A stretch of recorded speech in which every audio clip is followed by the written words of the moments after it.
Okay, welcome everyone. Thanks for being here for this meeting of the Town Board of the Town of Poughkeepsie on April 22nd, 2026. We're going to begin with a salute to the flag, and I ask everyone, we are still at war, to have a moment of silence afterwards for all our troops and all who are families and in harm's way. I pledge allegiance to the flag of the United States of America and to the republic for which it stands, one nation, under God, indivisible, with liberty and justice for all.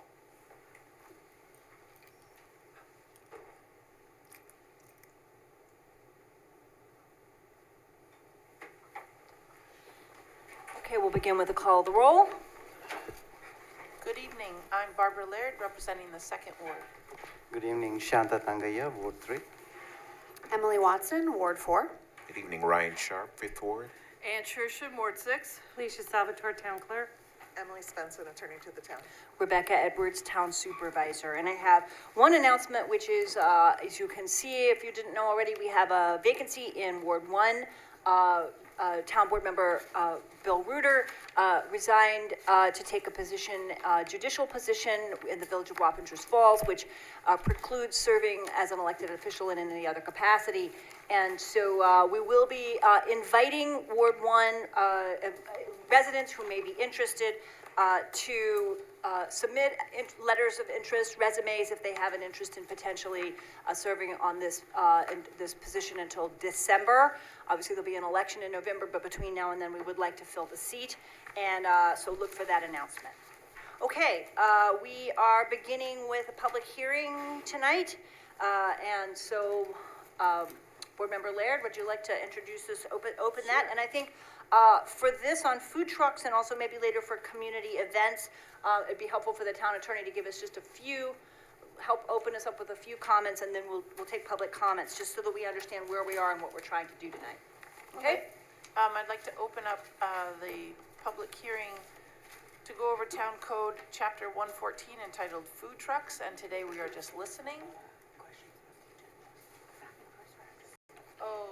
Sorry. Oh, no, sorry. We do public hearings first, and then we open the floor for 3 minutes. But for anything else. But for the public hearing, that's specifically to hear public input. And then when we close the public hearings, which come first, then we do 3 minutes for everything else on the agenda. Okay? All right. So back on March 18th, we set this date as today for the public hearing. And we're going to look at the town code and just listen and take any feedback. We will not be voting on the code today. We're just going to be gathering information and thinking. So moved. Second. Okay. So the public hearing is open. All those in favor? Aye. Any opposed? All right, so we open the public hearing for anyone who wants to speak on the food truck law. And I would like to ask the town attorney to speak for a couple minutes first about why we're doing this and what has changed in the law. Sure, I think Councilmember Watson wanted to. Yeah, I just wanted to, I abstained from the original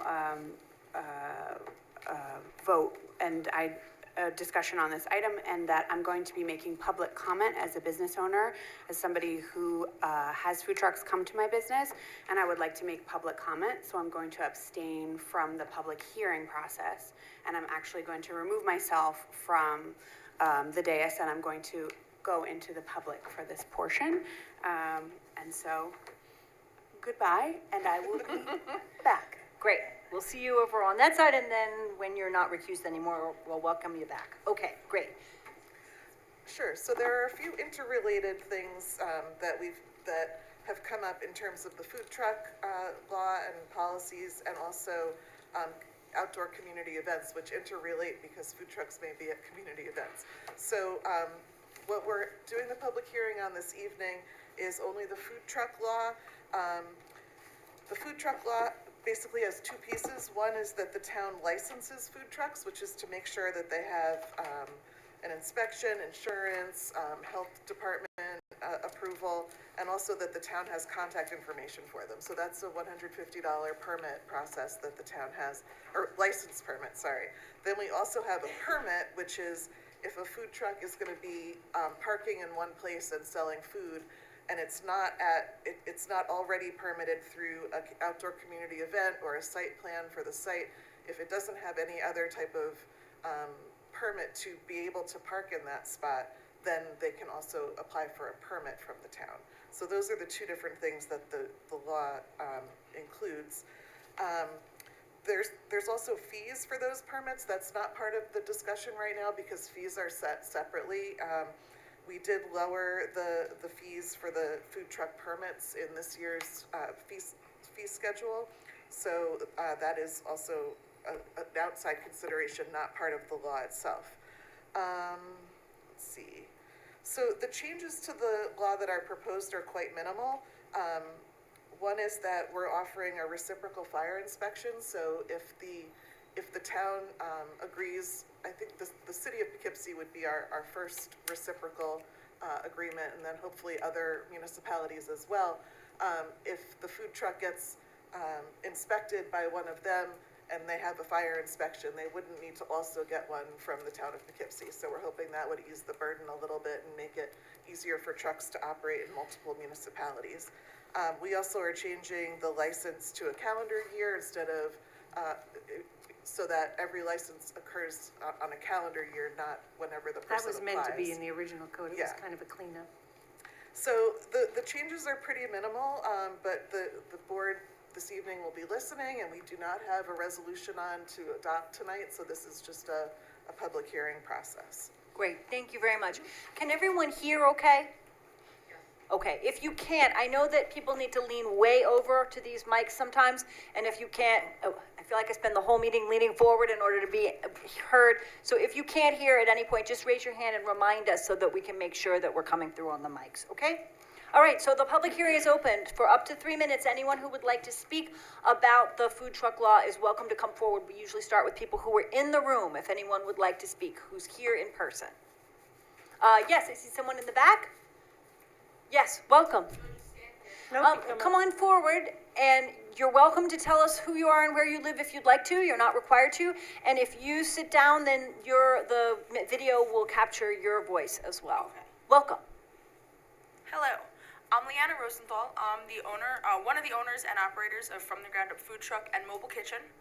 We're based in Highlands, but we operate very heavily in the Poughkeepsie, Dutchess County, Ulster County, Orange County, and now Albany County areas, which means that we've gone through the rigorous permitting process everywhere. We found that within the town of Poughkeepsie specifically, it's very difficult to operate in big events.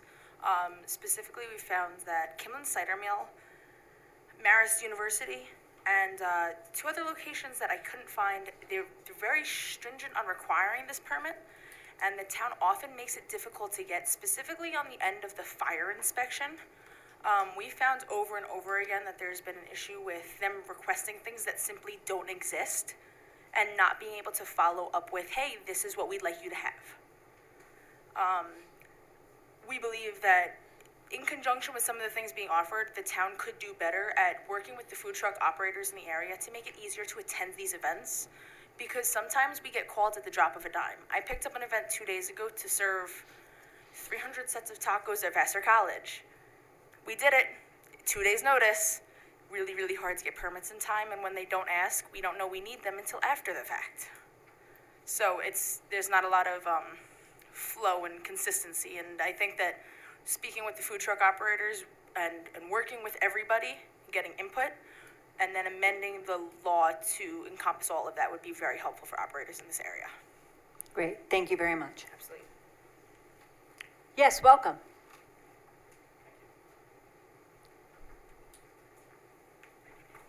Hi, I'm Robert Serrato. I'm a town of Poughkeepsie resident. Can everybody hear me okay?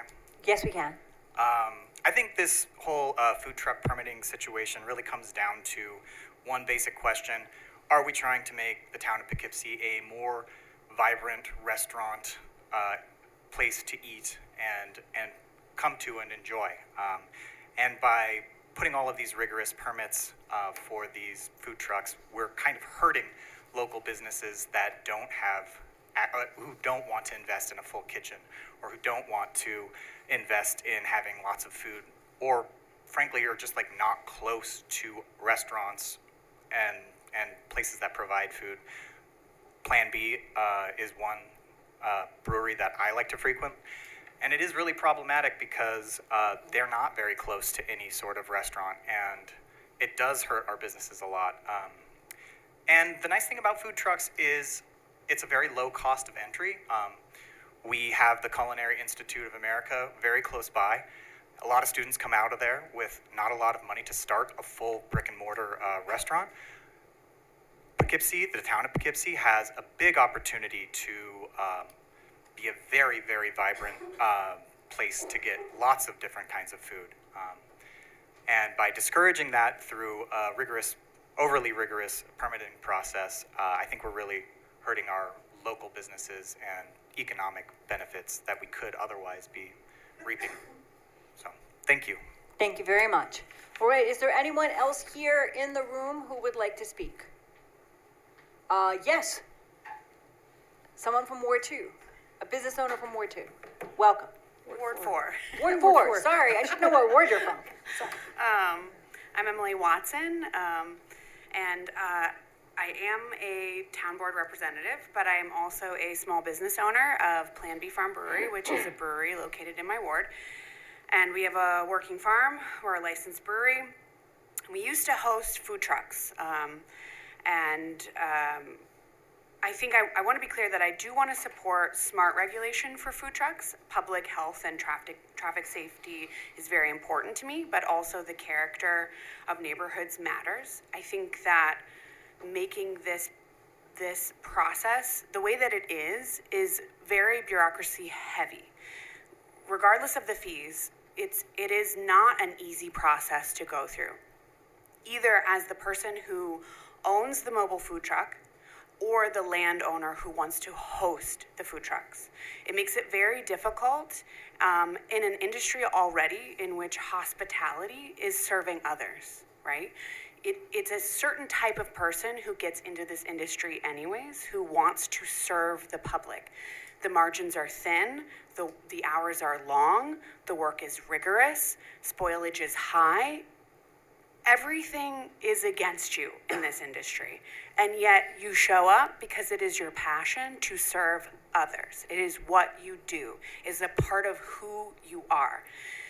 And all of the extra nonsense that comes with trying to serve others is a hindrance that is against you every day in order to provide for others. And so I just think that what would be best, because I've gone through this process, and it's kind of, sort of, why I got interested in local politics in the first place, because I felt like this was something that was not serving our community. And as we look at the types of food that is available to the general public and what the community has access to, I see a lot of commercial restaurants available. I do not see a lot of true mom and pops, very small, family-owned businesses that are serving their communities. And I fear and I wonder if that has something to do with law and the direction that we are giving the community, the message that we are sending the community, that we don't want small businesses here. So I would really hope that we would work a workshop, we would invite people to the table, to people who actually work in this industry, because I think it is hard to make laws about industries that you are not intimately involved with, which is a challenge of being a civil servant. You have to try to make laws to help infer how things should run without actually working in that industry. But I work in that industry, and I've worked in that industry my whole life. So I intimately understand the challenges. And I really hope that we can come together and work with the food trucks and small businesses and bring them to the table so that they can have a voice and a decision in how these laws are created, so that they can, first and foremost, of course, safety is very important, but we need to limit unnecessary bureaucracy. We're at 3:30, Sorry. If you could wrap up. So anyways, I just urge that we, that we revise the framework, and one that is simple and fair and proportionate to the actual risks involved. Thank you very much. Thank you very much. Is there anyone else in the room who would like to speak? Okay, is there anyone online who wanted to speak as part of this public hearing on food truck law? Anybody online? If so, you can unmute yourself or raise your hand. Let us know you want to speak. Doesn't look like I'm it, not seeing but anybody. I did receive two letters also that I wanted to mention, if there's. Okay, That I did get a letter from Craig Highwater, who basically stated very similar things that Emily did. And I also received another letter from a gentleman, which I'll put in the summary tomorrow. for Okay. Comments. Great, so rather we'll than have read that in whole the thing, 'cause- summary at the end. Yes. Yep. They Okay. both stated that they wanted to vote no to the amendment, but I think the amendments are small, so I'm not quite sure. Well, I think there's a number of issues here Yeah. we're hearing about the food truck law Right. more generally that may not be about the specific changes that Right. we've made. And I just wanted to state also that it's the fire inspections is not the town, it is a New York State code. That's a New York State fire code that was instituted in 2020. So, But we can actually look at how we're instituting them to see if they can make them more streamlined and easier. the fire fire inspections that we Right, well, I actually went to do. the I mean- county to try and do the county to do it, and that didn't Right. work out. Yeah, So this may work out what Bruce is gonna try and do with other towns. I'm not seeing any other public comment. So, oh, yes, come on forward, welcome. Terry? My name is Terry Albright. Hi. I have Finale's Welcome. Food Truck, Yeah. so I work in the town a lot. I think the problem that arose with the town of Poughkeepsie was the laws were implemented within like days. So last year, the town, it was implemented 2023, but it was implemented very fast. So the food trucks, like a bunch of us, we had to quickly run and get our town of Poughkeepsie permit and our inspection. So that's the first thing that kind of happened. It was just like all of a sudden you got a phone call, email, and you were like, oh, you were here, you're not supposed to be, but nobody really knew that. So it wasn't public knowledge until you actually broke the law. So that was the first thing that kind of happened. So in 2023, that happened. I don't feel that getting your permit for the town of Poughkeepsie is that hard. I mean, it's a fire inspection, and now that you're saying that if you get inspected in East Fishkill or wherever that you'll actually use that, I think that that's a great thing. I hope that the other towns will adopt that also. Like you get your town of Poughkeepsie permit, and you'll be able to do East Fishkill, and you won't have to go through that stringent process. That's for the fire inspection. That's Yeah. a fire inspection. Yep. That would be very helpful. So the other is just the cost, and you're saying that you lessened it this year. I haven't gotten my permit yet. I have my fire inspection on Friday. To be on private, like for the permit, it used to be $50 a day, $1,000 a month, and $5,000 a year. Yep. It's now $50 a day. I think it's $500 a month and $2,000 a year. But that's if That's you're- separate, that's the permit. That's a separate, Right. but for like us, if we want to The do actual, a, the permit is $25 application and $150 and for a food 150, truck. so But if the- you want to get your permit into town of Poughkeepsie, it's $300 almost altogether. $300. Same So as if East you're Fishkill. only doing one event in the town of Poughkeepsie, Yeah, it's same as then East you're Fishkill not, price. it's just not, it's almost not worth it. You want to say, you know what, maybe you could find another food truck on the list that can do it, because maybe I'm not going to make as much money as that because $300 is a lot for a food truck. Might not be a lot for a small business or something. Right. I don't know what the process is for a business to run a event, but I know that I have been involved in plenty that have booked me because I'm on the list, but they haven't had their permit. So then they haven't been able to run their event because they didn't know that. They didn't know that they need a town of Poughkeepsie permit. So definitely more, what do I want to say, transparency as to what the businesses need to run these events, so they can easily look at the town website, get the food truck list. And I just want to say that, to me, it keeps I don't want to say riffraff, but it keeps the riffraff out. That's going to be parking on the side of the road next to a deli or things like that. Like, we want to be respectful to all the businesses in the town. So to have some type of structure is really, really great, I feel. But, maybe think about, like, how much money are we really making? If it rains, we make no money. it's just the things that kind of happen. And then we have this big, bill to get our food trucks ready. And then all of a sudden the event doesn't happen because, it rains. And then that's the only event you're doing in town. Now you have your permit. You're like, so maybe more of a per event price. Other towns say, hey, $50 if you just want to do a one day or a weekend. Maybe we don't have to pay for the whole entire year. Okay. The We're- January to January is okay, but we really don't start our food truck until March. Right. April. Right. So. We're all right, over that's 3 minutes, but thank you. I Thank you. appreciate that very, very much, okay? Is there anyone else here who wanted to speak, in the room or online? Yes. Question, and I just want to pose as an Okay. additional statement, Sure. sorry, that came out of listening. I just want to mention, Is it a question? Yes, Yeah. it's a question that just is a I don't expect an answer, but it's just, why does town of Poughkeepsie adopt this, but not every town does? Specifically, why has town of Poughkeepsie decided that this is a law that they want to have? Because as far as I know, as a business operator of a food truck for going on 4 years, Wappingers Falls, some parts of Fishkill, certain parts of city of Poughkeepsie, as well as other parts of Ulster County, don't require this at all. I think City of Poughkeepsie does have a set of rules in place. It depends on where you Right. are. Depends on where you are. No fire inspection. I was told today it's included in the permit cost, because it's $300 there as well.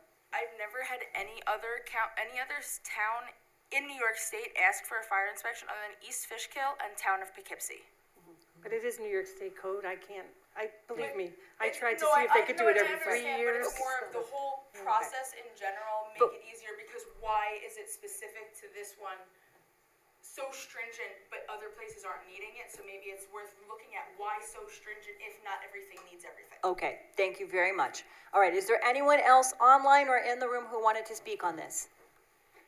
Okay, I move then to close the public hearing. Second. All those in favor? Aye. Any opposed? All right, the motion carries. How many of us are there? 5-0. Do we want to have a little public conversation? Does the board want to discuss this for a little bit before we move on, or do you just want to move on? Oh, you want to say something? We're not making any decisions tonight, but Correct. yes. If there's anyone who wants to sort of give guidance as to what our next steps might be. I had a couple of things I wanted to say, which is that I think the more specific, I'm happy to take more comments in writing or, calls, letters, we've been hearing from people. The more specific those can be, the easier or more helpful they are, both distinguishing between the license for trucks and the permits for landholders, and also being really specific about which parts of the law people feel are bureaucratic, right? Because I think we're all in agreement that trucks can be dangerous, traffic-wise, fire-wise, health-wise, and that we need to make sure they're safe. But then the devil's always in the details, right? Should we not be requiring that they'd be 10 feet away from the road? Well, I see a reason to put that in there because you don't want people lined up in front of the ice cream truck on the street, right? So I think we should wrestle with any specifics, and it was very helpful to hear tonight from those folks who are suggesting maybe an event-by-event process. My thought would have been that that's more onerous because you're having to come back for each event, but maybe that's a way to think about it. There's a lot that we could talk about, and specifics would be helpful. And I wanted to just thank Felicia, who did reach out to the county and tried to see if she could get the county to do a countywide fire inspection system so that anybody in the county who had a fire truck could get the fire inspection and not have to go from town to town and do it. But we haven't managed to succeed with that. So a partnering system where, we recognize other towns' requirements would seem like another possibility. And I just wanted to thank Mike and Chrissy, because actually they did work a lot of hours on this law a couple times. So, thank you to Great, them. thank you. Okay, anybody else? Yeah, I just want to say that Ground Up is our food truck at our event at the cider mill, and they do a great job. And we actually, I know I had a discussion with them about fire safety, and they take it very seriously, fire safety and food safety.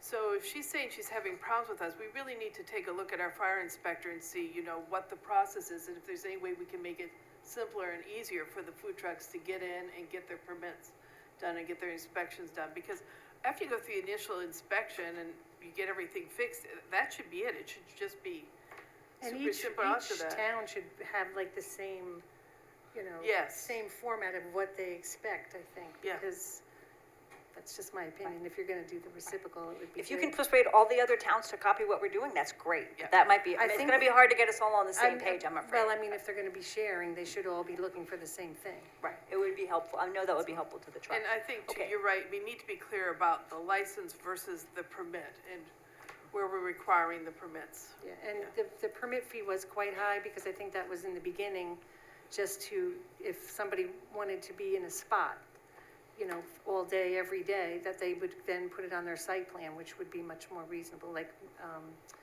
Hudson Heritage has a spot for food trucks on their site plan. I think Vassar might have even put something on theirs, or Marist, one of the two. Eastdale does, yeah, I think. I don't think so. No, No, but it's all good. all right, I okay. have a question for Felicia. It was brought up in the public comments that there are, sometimes the person who's running the event doesn't know they have to have a permit. Have you seen that happen a lot? That if the food truck gets their That permit? would be them, maybe, that I don't, if they don't know they don't have an event, they're not getting an event from me, and I don't know that they know that they need an event. Well, we're gonna get I to don't know. community events later, so Yeah. we can Oh. revisit that Yeah, too. yeah. Okay. I just wondered if, how is it broadcast? I do know, I think What people that need? Finelli's was Tilcon's last year, and I think they canceled because of the rain. That was unfortunate. Well, Marist,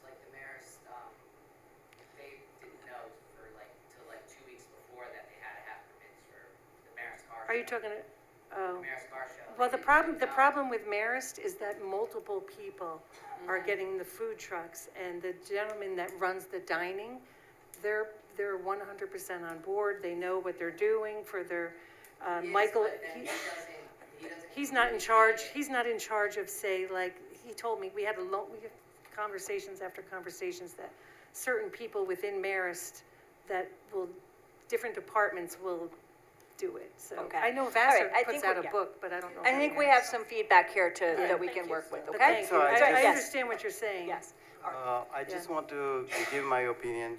I mean, it would be great that if you get your permit from the county and we can repeal this one, that would be perfect. It would be. But the idea we're trying to understand is we need to follow the food safety and public safety. So we want to work with you to make it, it's not just throwing another policy, but we want to make sure, we want to support you. We are here, that's our job, to make compromise and make your life easier, but at the same time, we follow the state law and public safety and food safety. great, thank you very much. Okay, thank you to everyone who spoke and who came, I really appreciate all the input. I think that we can perhaps think about next steps, which might be for a closer look at the current law and whether there's anything else in addition to the changes we made. I didn't hear anyone speak against the changes that were proposed here to make it easier to have the fire inspections shared among towns. We may want to go back and revisit some other aspects of the law. Okay, thank you again. I believe now what we do is I would move that we suspend the rules for people who want to speak on any item on tonight's agenda for up to 3 minutes. And we can welcome Board Member Watson back for the rest of the meeting. And now you get more than 3 minutes. So I moved. Second. Okay, all those in favor? Aye. All right, so by a vote of 6-1, we open a public comment on any items on tonight's agenda. Let's start with folks who are in the room. Is there anyone who wanted to speak? Yes, in the orange shirt, would you like to go forward, orange and pink? I need to put my glasses on. Welcome.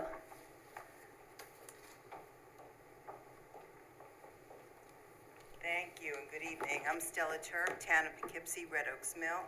I'd like to talk about the proposed Walmart depot in Red Oaks Mill. Anyone who's familiar with Red Oaks Mill knows it's beautiful residential.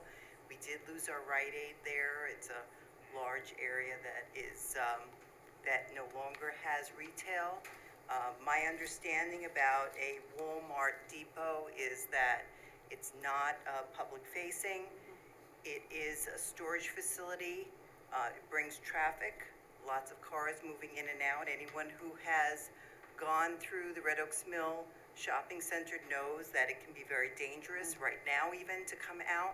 Our roadways I think need a lot of attendance, adding more traffic to those roads, more potholes, I think is a concern. We have a lot of school buses going in and out. I worry about storage facility that would have lighting, a lot of noise in terms of deliveries to that storage facility to stock it. So I know our taxes are particularly high. If you know Heathbrook Drive, my taxes are as high as anyone on Long Island. So between my property and my school tax, I'm pushing $22,000. I worry about the impact on my own property and what the value of my property would be if we were to put a storage facility. I have to imagine there are better places that are a lot less trafficked, whether in the town or the city, that could be a better spot for a depot such as this, where there would be a lot of traffic. So I have concerns. I came to express it. I do know there are other people here from the area that have similar concerns. Thank you very much. Is there anyone else who wanted to speak? Yes, welcome.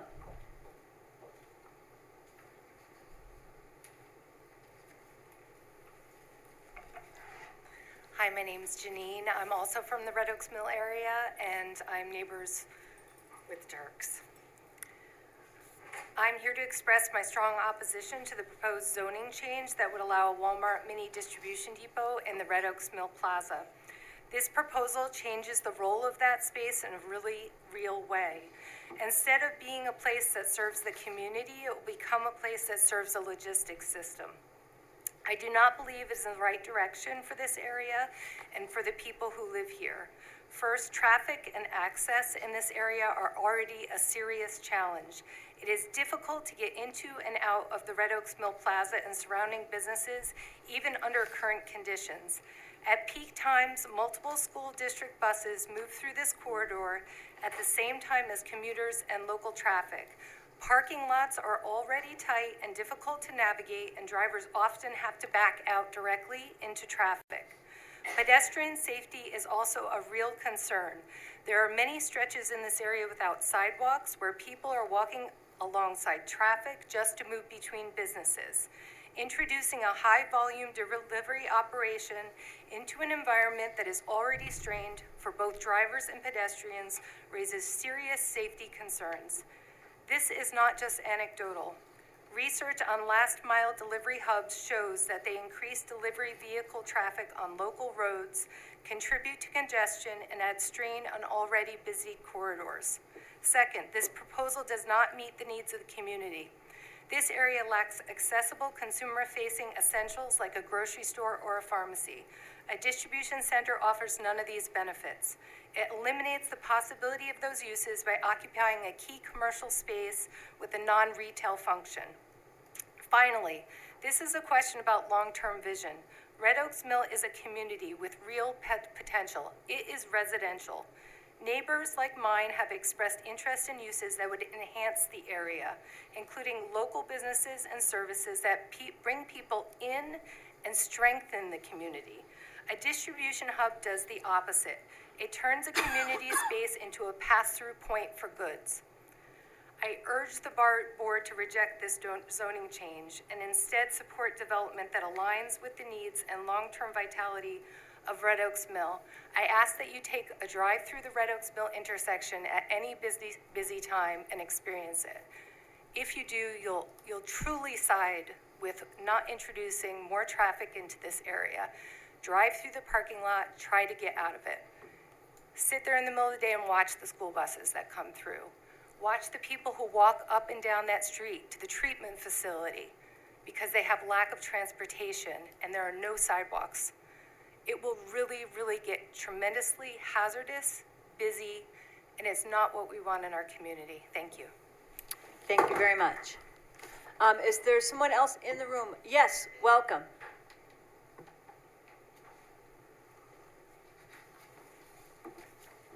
Thank you. I'm Robert Green. I live on Shelton Drive, downtown Red Oaks Mill. I'd like to address three concerns as it relates to the location for the proposed Walmart depot.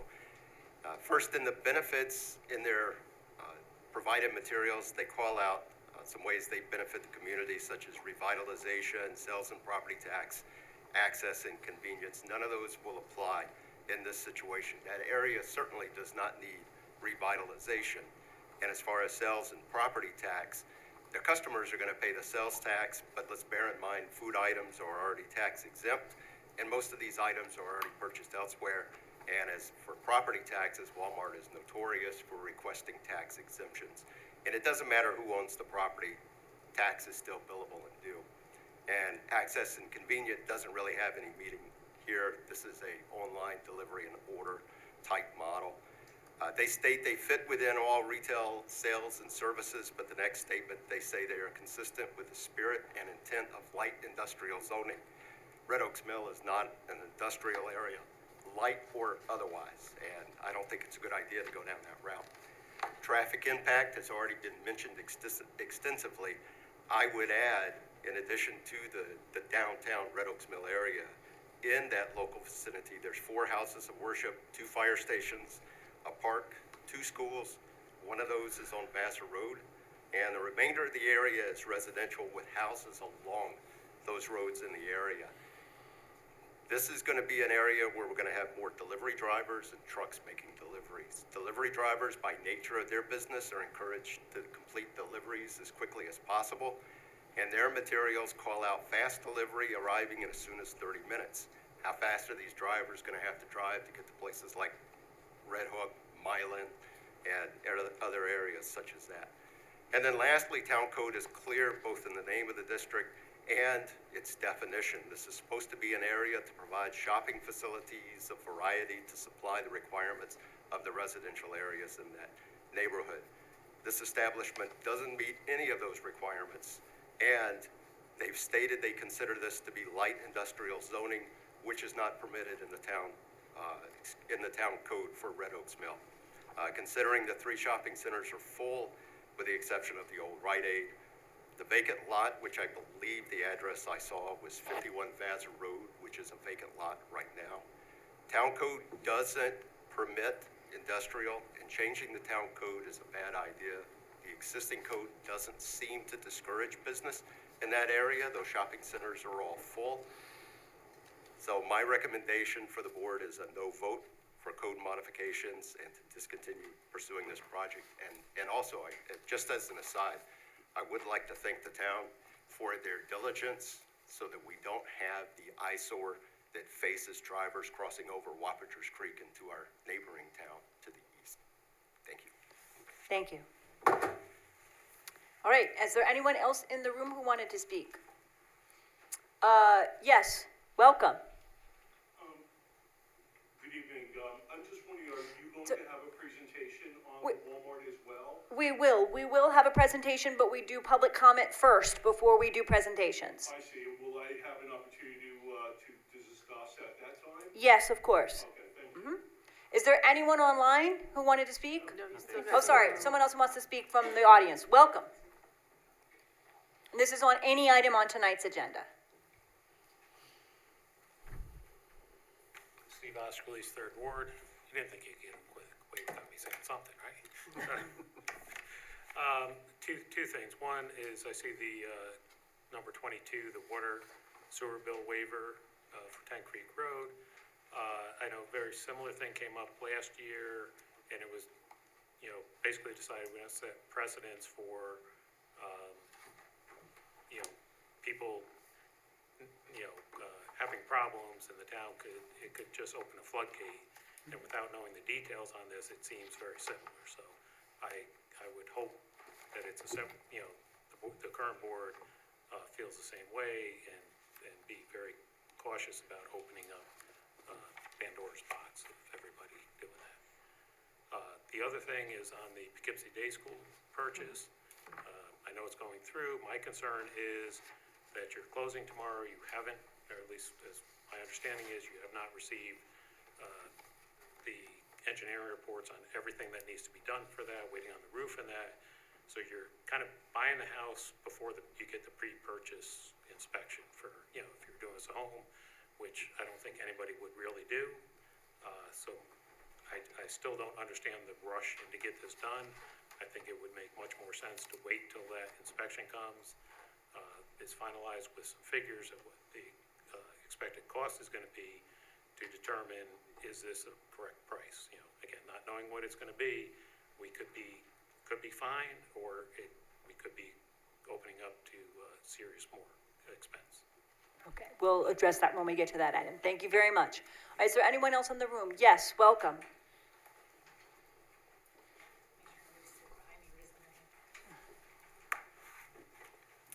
My name is Yvonne Lobby. I'm in the 5th Ward, and I'm also on the town's Historic Preservation Commission. And I'm here to talk about Agenda Item 2, the Hudson Heritage Proposal. It's good to see some plans regarding Phase 2, including the new residential units and fewer commercial spaces. It's the Phase 3 that is concerning to me. You may not know this, but the entire main building is listed on the National Register of Historic Places and is also a national landmark. The national landmark status is the most significant as it is recognized by the Secretary of the Interior for having exceptional value in the nation's history as a whole. The National Register applies more to the state and local communities. There are about 90,000 properties on the National Register, and just 2,600 of them are on the National Landmark, or a landmark. Of the 2,600 of them, only 5 are Kirkbride Plan hospitals like ours.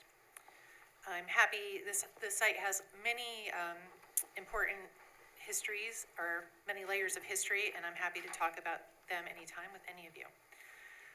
Leaving the most historically significant buildings to sit as is until after Phase 2 is quite frankly neglect. Except for the temporary roof added to the administration building in 2019, 6 buildings slated to be saved has sat untouched for over 11 years. I would propose that those 6 buildings and structures be evaluated as soon as possible by an engineer to see where the immediate action or attention is needed to prevent and repair any significant structural damage. I do know, for example, that the amusement hall's roof is bad and it is leaking inside. I asked the town to strongly encourage that work happen concurrently with both Phase 2 and Phase 3 to prevent the buildings from sitting stagnant any further. A few other notes. The number of residential units in Phase 2 remains under 750 originally approved, but the 750 was meant to apply originally to the entire property. That means that when Phase 3 is ready for redevelopment, the new owner, maybe it'll be the same owner, will ask for even more residential units. So I asked to please consider how many units that we want the town to grow into. The plan that you will see this evening does not show where or how the rail trail will terminate onto the property and the way the people on the trail will navigate the Great Lawn down to the Quiet Cove Park, which is originally planned by the county. Any new plans should indicate and show in elevation how many stories each building is in relation to one another, especially in the historic significant administration building and the director's residence, which this town and the owner have committed to save. Finally, I wanted to remind and inform the board that the new building should follow the previously approved design guidelines. And though we haven't seen any individual designs yet in this proposal, it's just something I would like to remind you. Thank you. Thank you very much. All right, is there anyone else in the room who wanted to speak on any items on tonight's agenda? We will have presentations shortly on both of these items. Is there anyone online who wanted to speak on any items on tonight's agenda? Doreen, welcome. Okay, thank you. I wanted to bring up what Steve Oskerlease did, the number 23, the sewer charges at Creek Bend Road, water and sewer.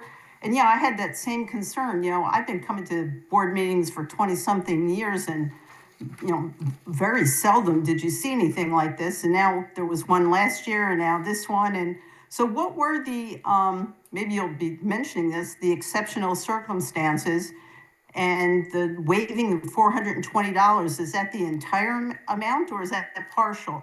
So I have concerns about that. And then also about number 16, again, the purchase of Poughkeepsie Day School. I'm concerned about the intersection of Boardman and Spackenkill Road. It's a dangerous intersection. I think the traffic study really failed to address the fact that the town fields, the purchase includes fields that the town will be using, ball fields. And it also said that local leagues may use those fields. So I don't think that the traffic was properly addressed, and I have concerns about that. Thank you. Thank you very much. All right, we have another person, I just says iPad with their hand raised. Welcome.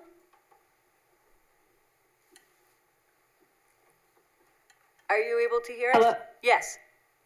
Hi, can you hear me? Yes, we can. Welcome. Thank you. My name is Vanessa Coxon. I am a 17-year resident of Poughkeepsie, the town of Poughkeepsie, a lifetime resident of Dutchess County. I am interested in speaking about the Poughkeepsie Day School, purchasing that, the town hall moving. I have a lot of concerns, as it seems like there are other members of this community who have concerns also, and we're just kind of being brushed off for you to make your move, which seems kind of hasty.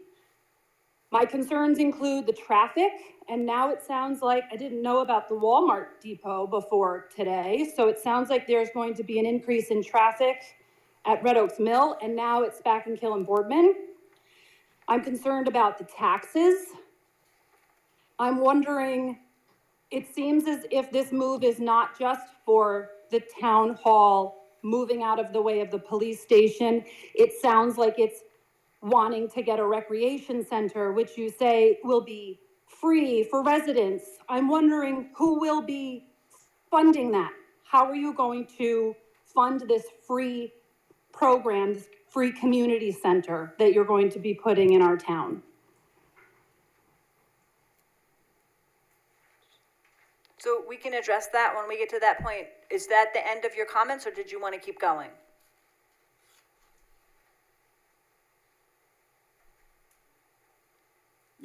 No. That was the end of my comments. Thank Okay. you for listening. All right, thank you very much. All right, is there anyone else online who wanted to speak? All right, seeing none, I move that we return to regular business. And- Okay, all those in favor? Aye. Any opposed? The motion carries 6-0. Okay, then we move on to two presentations. The first is on Hudson Heritage, and then so welcome the folks to speak to us about this part 2, phase 2.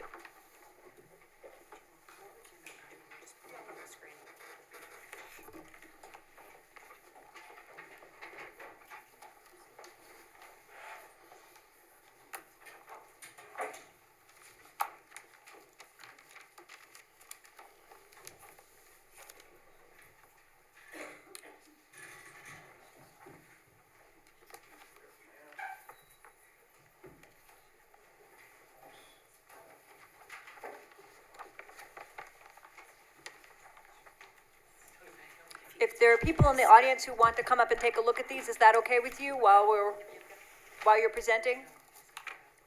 Yep. I do the Phil Donahue thing when I get up. Walk right through. Hi, good evening. Appreciate the opportunity to be here. My name is Jonathan Stein. I'm the principal of PCD Development. We have been involved in the design of Hudson Heritage for, I'd say, going back to 2015 or so. So we were the original designers, original developers. We created a land plan, ultimately transitioned to Sabre. Marty Berger, who's been before this board numerous times. We did the actual development of the commercial side. The intent was always that I would be as more of a expert in multifamily, master plan, mixed-use communities, that we would do the residential side, because that's the bulk of what we do. And Sabre has an extensive experience on the commercial side. So this is kind of the plan. Unfortunately, the commercial side took a little bit longer. Wish that I had been here a lot earlier and we were able to move this thing through a lot more quickly. But we had this little thing called the pandemic in the middle, which created a little bit of issues for everybody as far as timing, not just here in obviously the town of Poughkeepsie, but far and wide throughout the world. So I'm here tonight accompanied by Sydney Stein. I'm Jonathan Stein, so there's a little bit of a coordination there, my daughter. And from Cork, we have Kelly LeBold and Jocelyn Young behind me.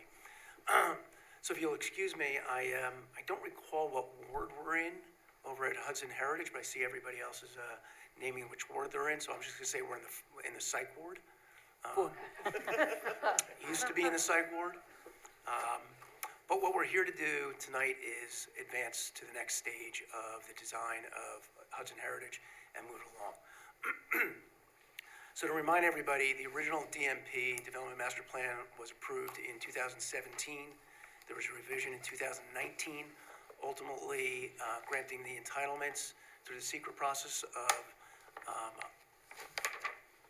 350,000 square feet of retail, of which approximately 120,000 was built, and 750 residential units. So that first phase was built, again, coming off a pandemic, the world changed, retail changed. Thankfully, we were able to continue with the ShopRite lease that we had, that we were able to secure when I was developing the entirety of the site. And it's obviously been built, the retail development, and it's been sold off. So now we're just moving on to the second phase, which we've been able to outline for everybody. And I'd say if you wouldn't mind, I'm going to pull up a board over here. This work? Yep, you just have to click it on. Click it on. Yep, should work. There you go. 1, 2, 3? Yep. Okay, there we go. Of course, that works. Yeah. So I'm going to, I don't know which is the easiest way for the board to look at this. We have it in front of us, so I think you could turn it to the audience, and anyone who wanted to come forward and look at it could. Right here. Oh, you guys are tricky. We'll put it up this way. I think we have all the documentation, thanks. Great. So, by the way, I neglected one thing. Where's Sid? Do you want to pull up the other jobs that we've done? So, just to give you a little background on PCD before we go too far into this, into the DMP proposal that we're making this evening. We are regional developers, so we're pretty much we are based in New Jersey, but we run from Hyde Park, New York, down through Florida. We've got about $1 billion and change in the development pipeline. We just finished off River Ridge at Hyde Park, a condo development on the waterfront that we took over during the Great Recession. It was a failing community, and we resurrected it and just finished it off, 162 units of townhomes.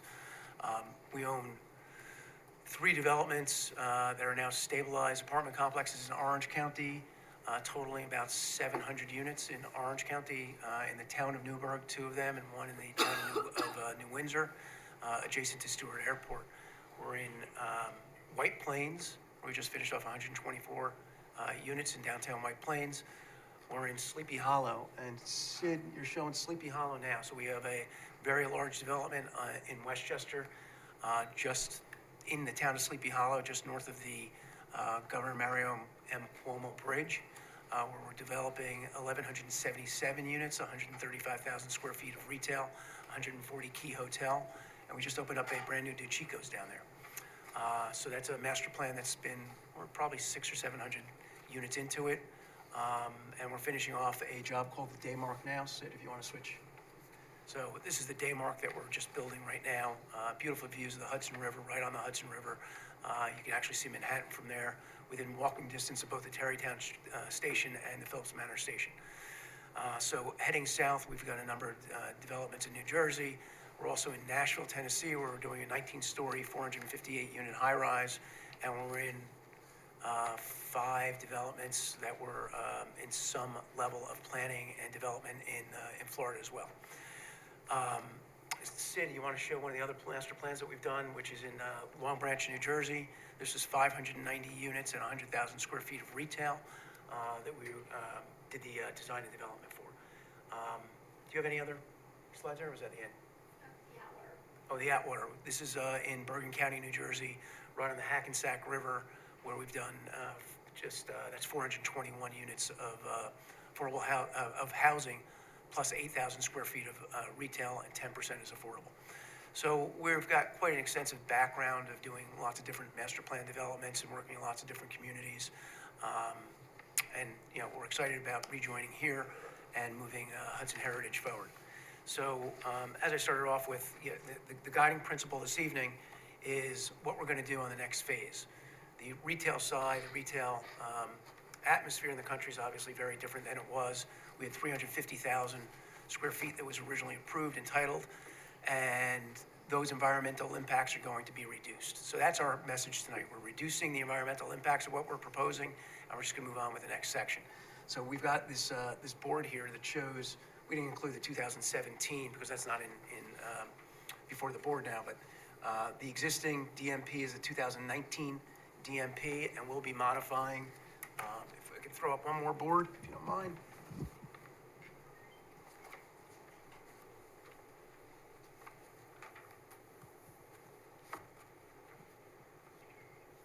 What happens when you bring too many boards? It'll just be easier for everybody to see.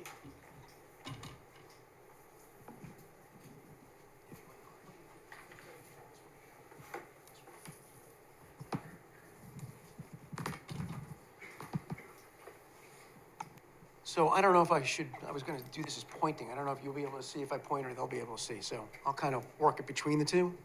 And so I'll do the Phil Donahue thing, if anybody in the room remembers Phil Donahue. I'm not aging myself too much. So what we're doing is essentially taking that 750 units, again, commercial's kind of gone. It's not fully developed because we still have some commercial pads left on our portion. But if you look at the image before you, you can see what's, highlighting the colored in the middle. You've got on the west side of the Great Lawn, you've got lots 2, 7, and 13. They were originally planned for more retail. That includes the director's house in there. If you go east of there, you've got lot 5A and 5B, which are between the commercial and lot 6. Lot 6 was always programmed for residential. And if I can stand up just so the audience can see while we're sitting here. So this is lots 2, 7, and 13, and the director's house. Lots 5, A, and B. This is the commercial. It's lot 6, which will be residential. Lot 1, I'm sorry, that'll be residential, and lot 11, that'll be residential. Phase 3 is going to have some of the buildings that have been preserved, but importantly, in phase 2, we'll finally start attacking the demolition of the south wing of the admin building, so we can move forward with that simultaneously. So in total, what we've got between the parcels is 576 units of the 750 that we'll be developing. Now, importantly, I know Yvonne had made some comments about about some of the other uses and some of the density. Right now, what we're looking at before us, we are limiting this proposal for the DMP modification to the 576 units that we've got shown. Obviously, we're still committed to, I shouldn't say obviously, but just affirmatively, we are committed to preserving everything that was supposed to be preserved. We're committed to working with the town to get the Great Lawn restored, whatever that means, and that's obviously a public process. But we're not here speaking about the designs of any individual building, because that is all going to be done through the planning board, as it appropriately should be done. They're the ones with the power to oversee our applications for any individual site. So what we've done here is just create lot lines and essentially massing plans, so we know what density we can fit in and how we want to use it to propose to the town what we want to do with that 750 units for the first phase. And some of the elements that we really considered were, as you look closer to, on the west side of the site, closer to the highway, closer to 9, closer to Marist, there's opportunity because it's up on the hill for a little bit higher density. But as we move up towards the admin building, we really wanted to drop the density down significantly because we didn't want to overpower the admin building. Whether you're looking up from the Great Lawn or you're looking down from the admin building or walking in that area, we want to create something much lower in scale that respects the admin building. But even though we've created a concept for the townhomes to be up there, a much lower use, we need to go before the board. We need to go before the planning board. All we're doing now is showing you where those pieces of the puzzle for the beginning of the residential development on phase 2 can go. We've got some, initial layouts, but we're not at that point yet. We first need to make sure that the board is comfortable that we're going to use these 576 units in this particular location. When we go through the site plan approval process, those buildings may or may not look that way. The density for each of those lots may or may not look that way, because there's a whole process we have to get to. This is just the board on the secret process, on the DMP itself, telling us, yes, okay, we're supportive or we're not supportive of this next phase going. So that's in general. Kelly, I don't know if you want to add anything? That's it. I think we're looking for some feedback from the board tonight on the modifications to the master plan. So just to respond briefly, if I understand correctly, several of the lots were already approved for residential in the master plan. And lots 2, 7, 11, and 13 were originally proposed for medical offices or other things like that. And the proposal now is for all residential except for the director's residence, which is set aside for other purposes, but we're not sure what those would be yet, but that may be commercial of some kind. So, And preservation of that building. yes, but also at this point, we're still preserving Lot 5B for potential commercial use. We don't have a user for it yet, but we've had some other discussions about other types of uses that we can put in there because we don't have a commercial use for it yet. But then again, there hasn't been a lot of activity on the site yet, so we're not, until we get this step done, we can't really start up the market process again to get people in. So right now, the director's house, we'd love to reutilize as maybe a B&B or some type of other kind of public-facing use for it. We don't have anybody yet because we haven't gone out to market yet because we're not sure that the board is behind us for what the other development can be. We have multiple millions of dollars in the demolition of the south wing, somewhere about $5 million in the south wing alone. So we need to make sure that the development side can support those types of costs. Thankfully, the road and the infrastructure are generally in at this point, other than the sewer line, but that will be there.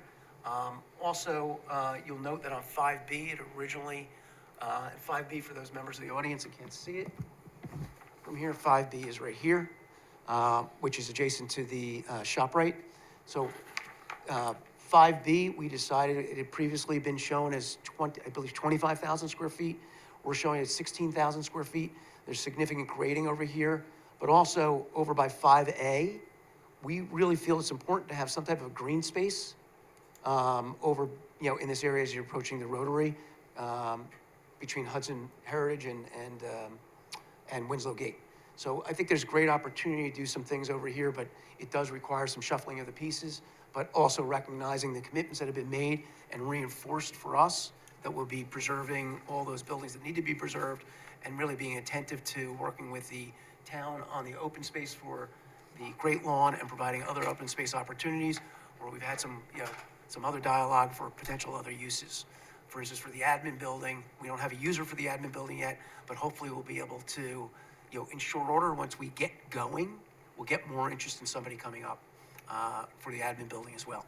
So that's our vision, to just get, restarted on the development of Hudson Heritage. Yeah, my question was just, it said lots 1, 5A, 5B, and 6 may not need a modification. So what's being asked of this board is the modifications of the master plan for 2, 7, 11, and 13 right now, right? Yes. Okay, good. You could have stopped me earlier if I was going off on a tangent. No, those are, it's all Feel free to helpful interrupt hear. me. All helpful to hear. Anybody else have questions? Things you wanted to ask? I just need some clarification on two things. One is, you've been mentioning 750 units. That was the original 2019 DMP?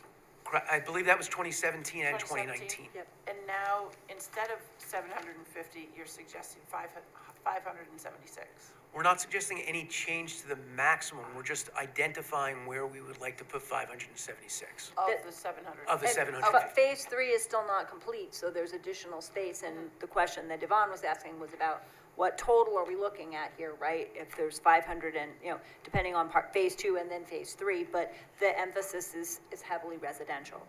Correct. And the challenge, by the way, number one, we have absorption issues, how much you can build, how fast, how quickly it'll get absorbed. But also one of the biggest challenges is, I would say the one issue that I took with Yvonne's comments, but not to pick on her at all, but, the state didn't do any of us, a service in leaving those buildings the way that they were. When I came into the job in 2015, those buildings had already been hit by lightning multiple times. You know, the roofs had collapsed. They were really in deplorable condition, and they've remained in deplorable condition. And now we've got the opportunity to start demolishing the areas, the portions of the buildings that need to be demolished and preserving the ones that need to be preserved. So just to follow up on the earlier question, do we have an assessment of the current condition of the historical buildings that are there that the town did ask to preserve? My understanding is that the Sabre did an assessment. I don't have that with me tonight, but then again, you know, we're going to be looking at those historical buildings for reuse. So that's really, you know, now's the time to really start digging in. If we can move forward with the development master plan, get the approvals to the planning board for the first lot, which will be lot 6, we need to start really figuring out a number of items. Number one, the reuse of those buildings, including Director's House, which will be in this phase. I really want to start looking at what the opportunities are for the admin building, for the actual use of the admin building. I want to start working on the design of the Great Lawn, which is much more of a public process. I'm a private developer. I'm more than happy to be a participant in that process, but this is really a public input process for the design of the Great Lawn. So I'm really looking forward to moving that forward. So you're seeing the Great Lawn as part of phase 2 here on the maps, right? It'll be part of phase 3 or whatever point the town is ready to proceed with it. Well, I think we need to understand what the process is for that, right? And that's something we need to maybe talk about a little bit further. Yeah, sure. So the Great Lawn, so let me back up a little bit. And I've mentioned this with a smaller group from the town previously. So on my deal in Westchester, Edge on Hudson, it's taken 7 years for the original entitlements, 4 years worth of litigation, another 4 years to get it re-entitled. During that time, none of the plans for the park space, of which we have 16 acres, none of those plans were advanced.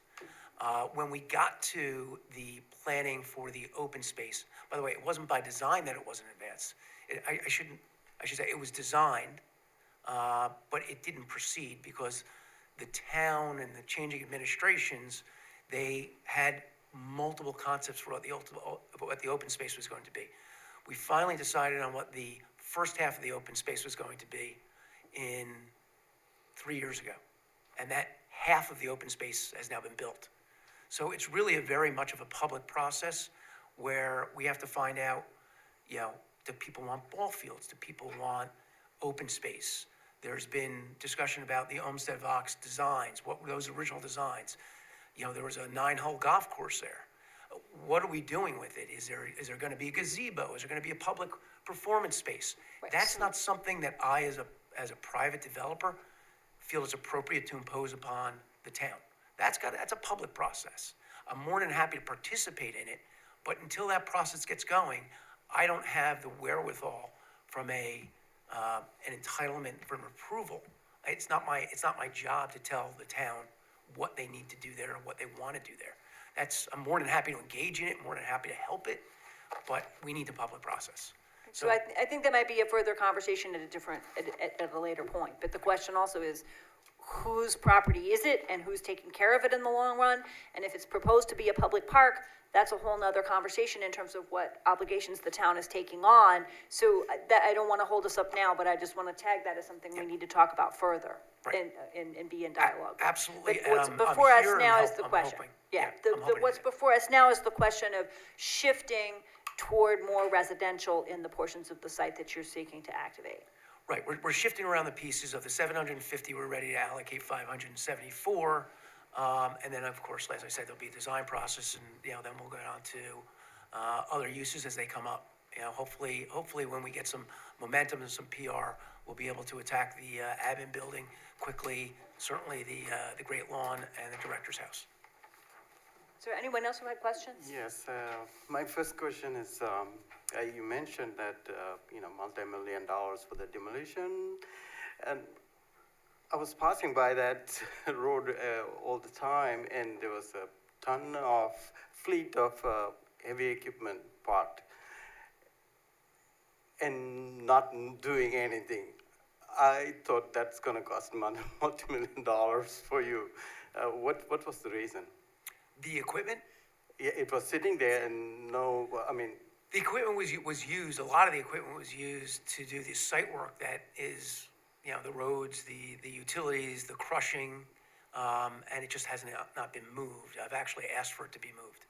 okay, because it was a very long time, that by itself, if you either, or you owned, it's a different story, otherwise if you're renting. No, it's a third party contractor. Yeah, so that's one of the reasons. The second question is, there is a connection to the rail trail? There is a connection to the rail trail? On the DMP. Okay, thank you. We're not planning any modifications to any of that. Again, if there's something that the town would like to see, we're certainly open to having that dialogue, but again, that's more of a public element, and if that's what the town wants, I'm happy to deliver. Thank you. Anyone else? Okay, thank you very much. I really appreciate the presentation and all the detailed materials, and we'll be back in touch with any further questions or for further conversation. All right, thank you very much. Thank you. All right, we have another presentation. This is on the proposed Walmart Depot in Red Oaks Mill.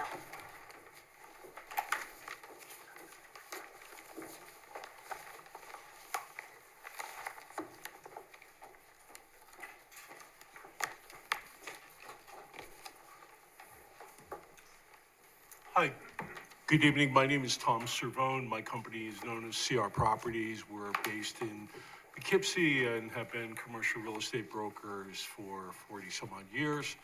To my left is my son, Guy Cervone, and we're here on behalf of the Fiore family, who are the owners of the plaza. We actually sold the Fiore family. They're a Hudson Valley-based family. The property probably 5 or 6 years ago, and they have greatly improved the property. I'm not sure how many residents here have been in the area for a long time. That was actually built as a Grand Union supermarket. So it always had a number of truck traffic and patrons and so forth and so on. It is my professional opinion as being a broker in the area for 40 some odd years. Thank God we are past IBM, slowed down to the early 90s when we could not give away properties, and there was a lot of vacancies throughout the county. I think this is a progressive move with Hudson Heritage. Retail is changing. We brought Price Chopper to Poughkeepsie many years ago. We brought Staples and a lot of the car dealerships and on and on. It's a progressive economy which we need to help residents obtain jobs and housing and keep the property taxes down. That's what we're trying to do by creating commerce in our area. So we were involved with approximately 10 pharmacies throughout the county. And that business has changed. It's not necessarily the fault of Red Oaks Mill or Poughkeepsie or Dutchess County, but that industry has changed. The healthcare insurance agencies got involved with it. Rite Aid was doing well there, but now that has changed. Well, we have a problem. The city of Poughkeepsie does not, I think, have a sorry? pharmacy at all. And we have a shortage of pharmacies now because of this We are issue. starting to see a resurgence of small pharmacists who want, perhaps a 200 square foot store, a 500 square foot store.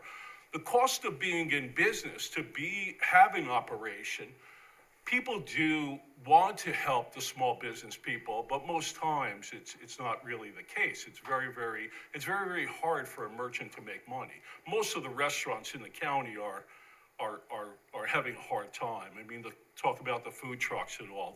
The profit margins in small business have been greatly affected since the great recessions and COVID as well. So why don't we focus on this site, if you So could? with regard to this site, Rite Aid's been closed perhaps over a year, and I'm hoping that my wingmen from Walmart are going to join in with us. So Are again, they here tonight? I believe they're on Zoom, I believe. So just to recap here, we were able to bring Dunkin' Donuts to this site. It was a former Chase Bank. Again, that building was built as a Grand Union. It has the infrastructure for the Walmart application. And in my professional opinion, it's really just a changing influence of retail that we are trying to put into that box. So the resident who has a sick family member who needs a delivery will be able to accomplish that in short order. Vassar Road, Red Oaks Mill, the Cloverleaf at IBM was all built to handle a much greater population. We actually lost population in the county. Orange County has grown by 100,000 people since 1960. We have not grown. That's the bottom line. So I don't know how, Supervisor, you can invite the fellow from Walmart into the Zoom. But is there someone here who's representing Walmart who wants to talk about the project who may be online? If you do, if so, could you Hi, yeah. unmute yourself? Yes, welcome. Hi, Jason Klippa with Walmart. I'm not able to put myself on camera, but I was able to unmute myself. Yes, we don't have camera by Zoom, I'm sorry. Gotcha. Well, We've had Zoom bombing problems, and so we do keep the video off You for our can folks share who a are- screen if you have one, but we don't do video.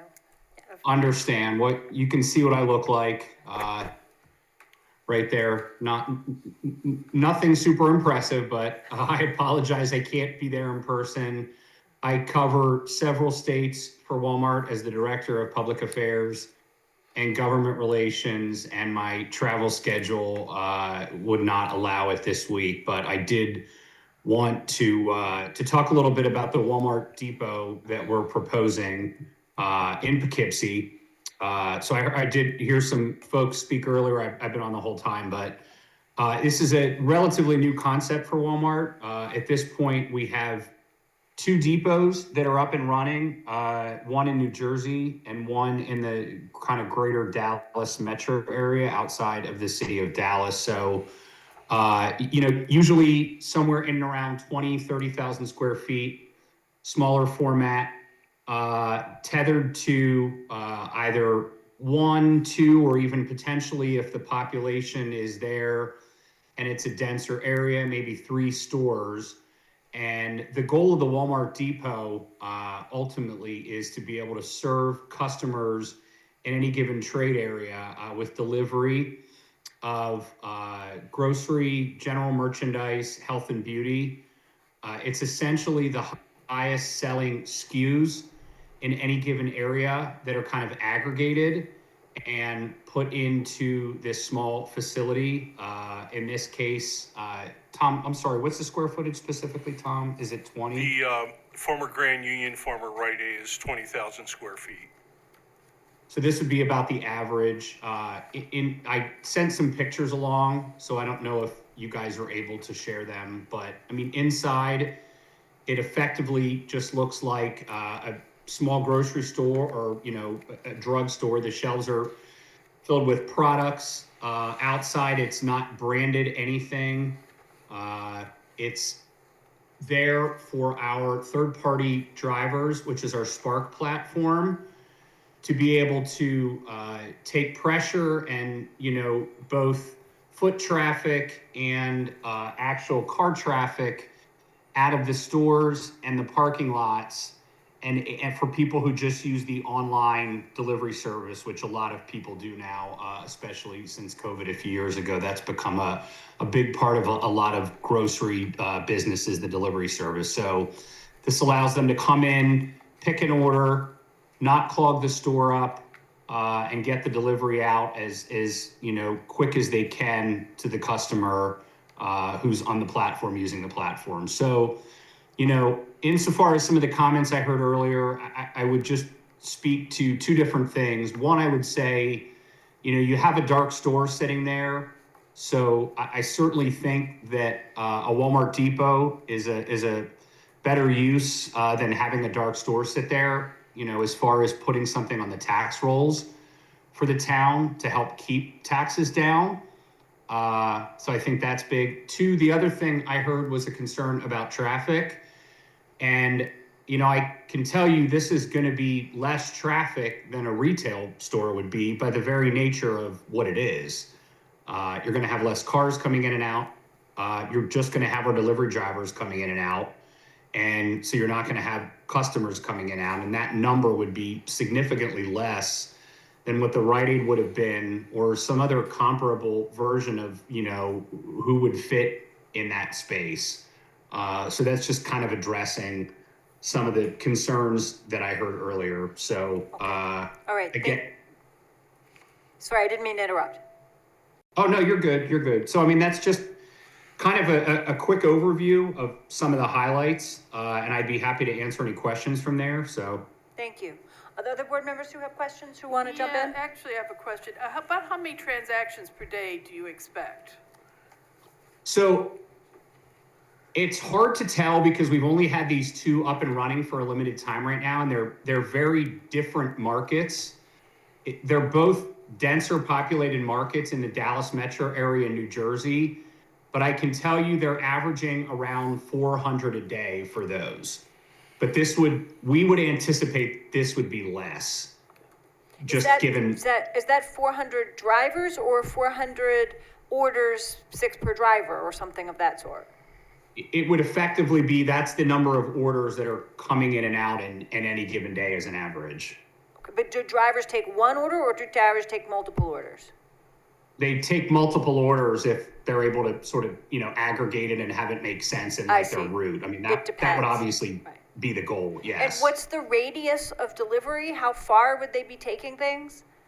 Well, I can't answer that specifically. I can get back to you on that. I can tell you one of the reasons that Depot is unique is because it can serve a greater radius than the store can serve. So that is one of the things, because again, you're pulling from a larger region. So that is one of the benefits we think to the customer is, if you have some, if you have a sick kid, or you're a senior citizen, or you're just not able to leave your house for some reason, they're able to get out further than the normal radius would get for a Walmart store. That I can tell you. So some data on that. Some data would be helpful, just on sort of what the radius would likely look like. I saw a number of photos of milk. Essentially, the layout, and perhaps you can expand on that, is that it's much like store shelving, and there's a lot of rows of milk and pharmaceuticals for delivery and such. It's really with the dual income parents that, in a busy society like Poughkeepsie is, and the elders that are in the Red Oaks Mill area, that this will serve. Well, that's my question, is serving the Red Oaks Mill area, or is it serving, someone was talking about it serving Red Hook? I think it's greater Poughkeepsie. I need some understanding of what the radius, sure. what is the delivery radius? And along with Ann's question about what the level of traffic would be. I will get back to you with the radius. Again, and newer concept. I think every market's going to be a little bit different, but I will get back to you with a specific number that I can tag it to. I can tell you that is what makes this unique, though, is right now we're bound to a certain radius if it's a delivery driver that's tethered to the store, where now, they're not tethered to the store and they're going to be able to go out to a greater radius. One thing that I did forget to mention, in case it's not asked, is the hours of operation would be 6 a.m. to 10 p.m. So nothing past 10 p.m., nothing overnight, and nothing before 6 a.m. So, Jason, can you speak a minute about the upcharges that Instacart and what do we say the other day, Uber and all the other service providers are upcharging the residents of the area where Walmart is not? The pricing is going to be very competitive. I think it's important for the board to understand that this is actually a community good, and as well as for the residents as well. Retail is changing. COVID changed retail. It's just the fact of where the business is. Poughkeepsie has an opportunity to be progressive here, and this is a good opportunity. So why don't we focus on the questions that the board has? Maybe Barb had a question, I believe, and some others as well. I just want to stay focused on this site, if we could. Thanks. So I have a question for Jason. This is Barbara Laird. If I lived, is this same delivery service happening at the big Walmart in Fishkill? So for instance, if I live at the other end of Wappingers, and I'm kind of halfway between the Fishkill store, and I am sitting at my house and I put an online order in, is the Spark driver choosing whether they go to Red Oaks Mill or whether they go to Fishkill, or is this delivery service only happening in Red Oaks Mill?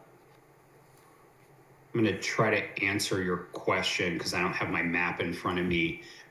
I can tell you that it's going to do whatever effectively is the most efficient way to make the delivery, if that makes sense. Sure. And the reason the depots exist is, I'm just going to get anecdotal for a second. Like, I don't spend a lot of time in grocery stores.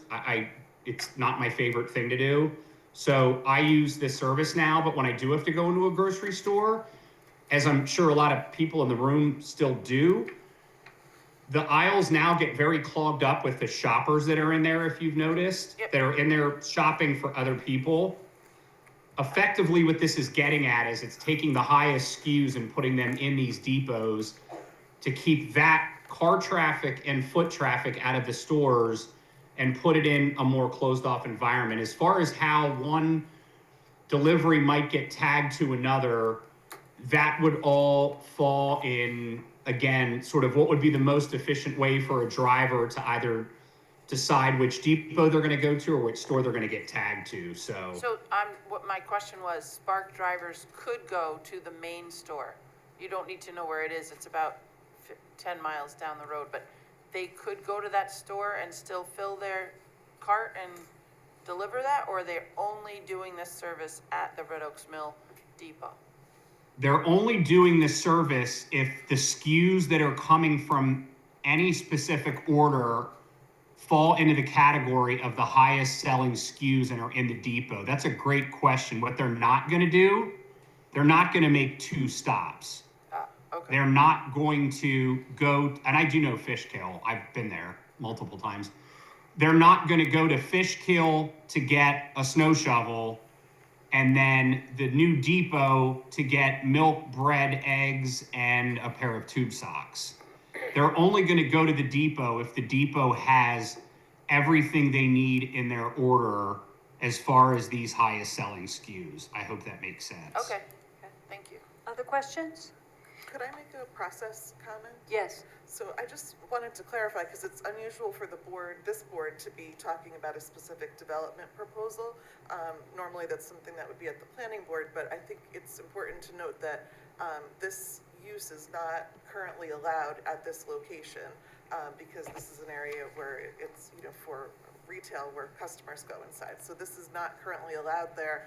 And the question that would actually come to this board is whether to change the zoning to allow it, which would of course then also implicate other locations. So then if the board does change the zoning, then this project would have to go to the planning board to have more site-specific questions addressed. So I just want to make that clear. Well, and I think there's a question here about if there were a zoning change, what would that look like? Right. I don't think that the contemplation is to turn Red Oaks Mill into light industrial. I think we're trying to understand what this is. Right. Is it retail? Is it industrial? Is it a warehouse? It's something new. It's different. This is not something we've seen before. I understand that this is a direction that that sales are going. And I also understand that Walmart, which swallowed up a lot of small mom and pops, is now facing its own competition from Amazon and Chewy and everybody who's buying stuff in a box from another state. So it's complicated. So I just wanted to mention that the site plan itself is fairly recent with the Dunkin' Donuts. The owners, the family, they spent a considerable amount of money elevating the site plan and building the Dunkin' Donuts. And when you go to the site, there's ample parking to the north of where the Rite Aid building is.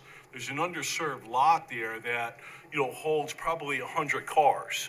So when you go to the site, please take a look at the full site. Is this the site that is to the right of where the drive-in is? Yeah, the subject property is 3.5 acres, so there's more than enough. I believe there's 56 spaces to the right of where the drive-in used to be. I'm not sure of the actual account, but it is a large area, correct? Many of us are there often, so yeah. Good.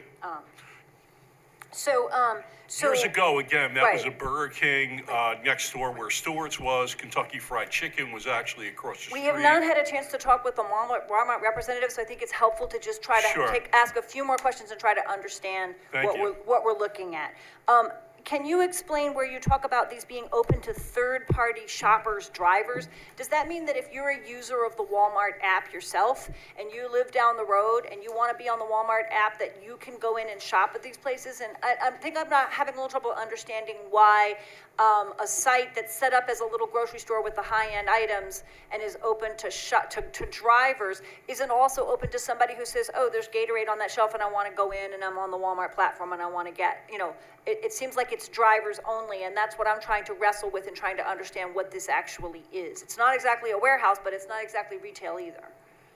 No, it is not open to the public when we talk about third-party platform drivers. So a Spark driver is a third-party platform delivery driver who is an independent contractor who is able to work with Walmart and others as well, insofar as being able to set their own hours, look at their schedule, clock in and say, I want to work for 4 hours today.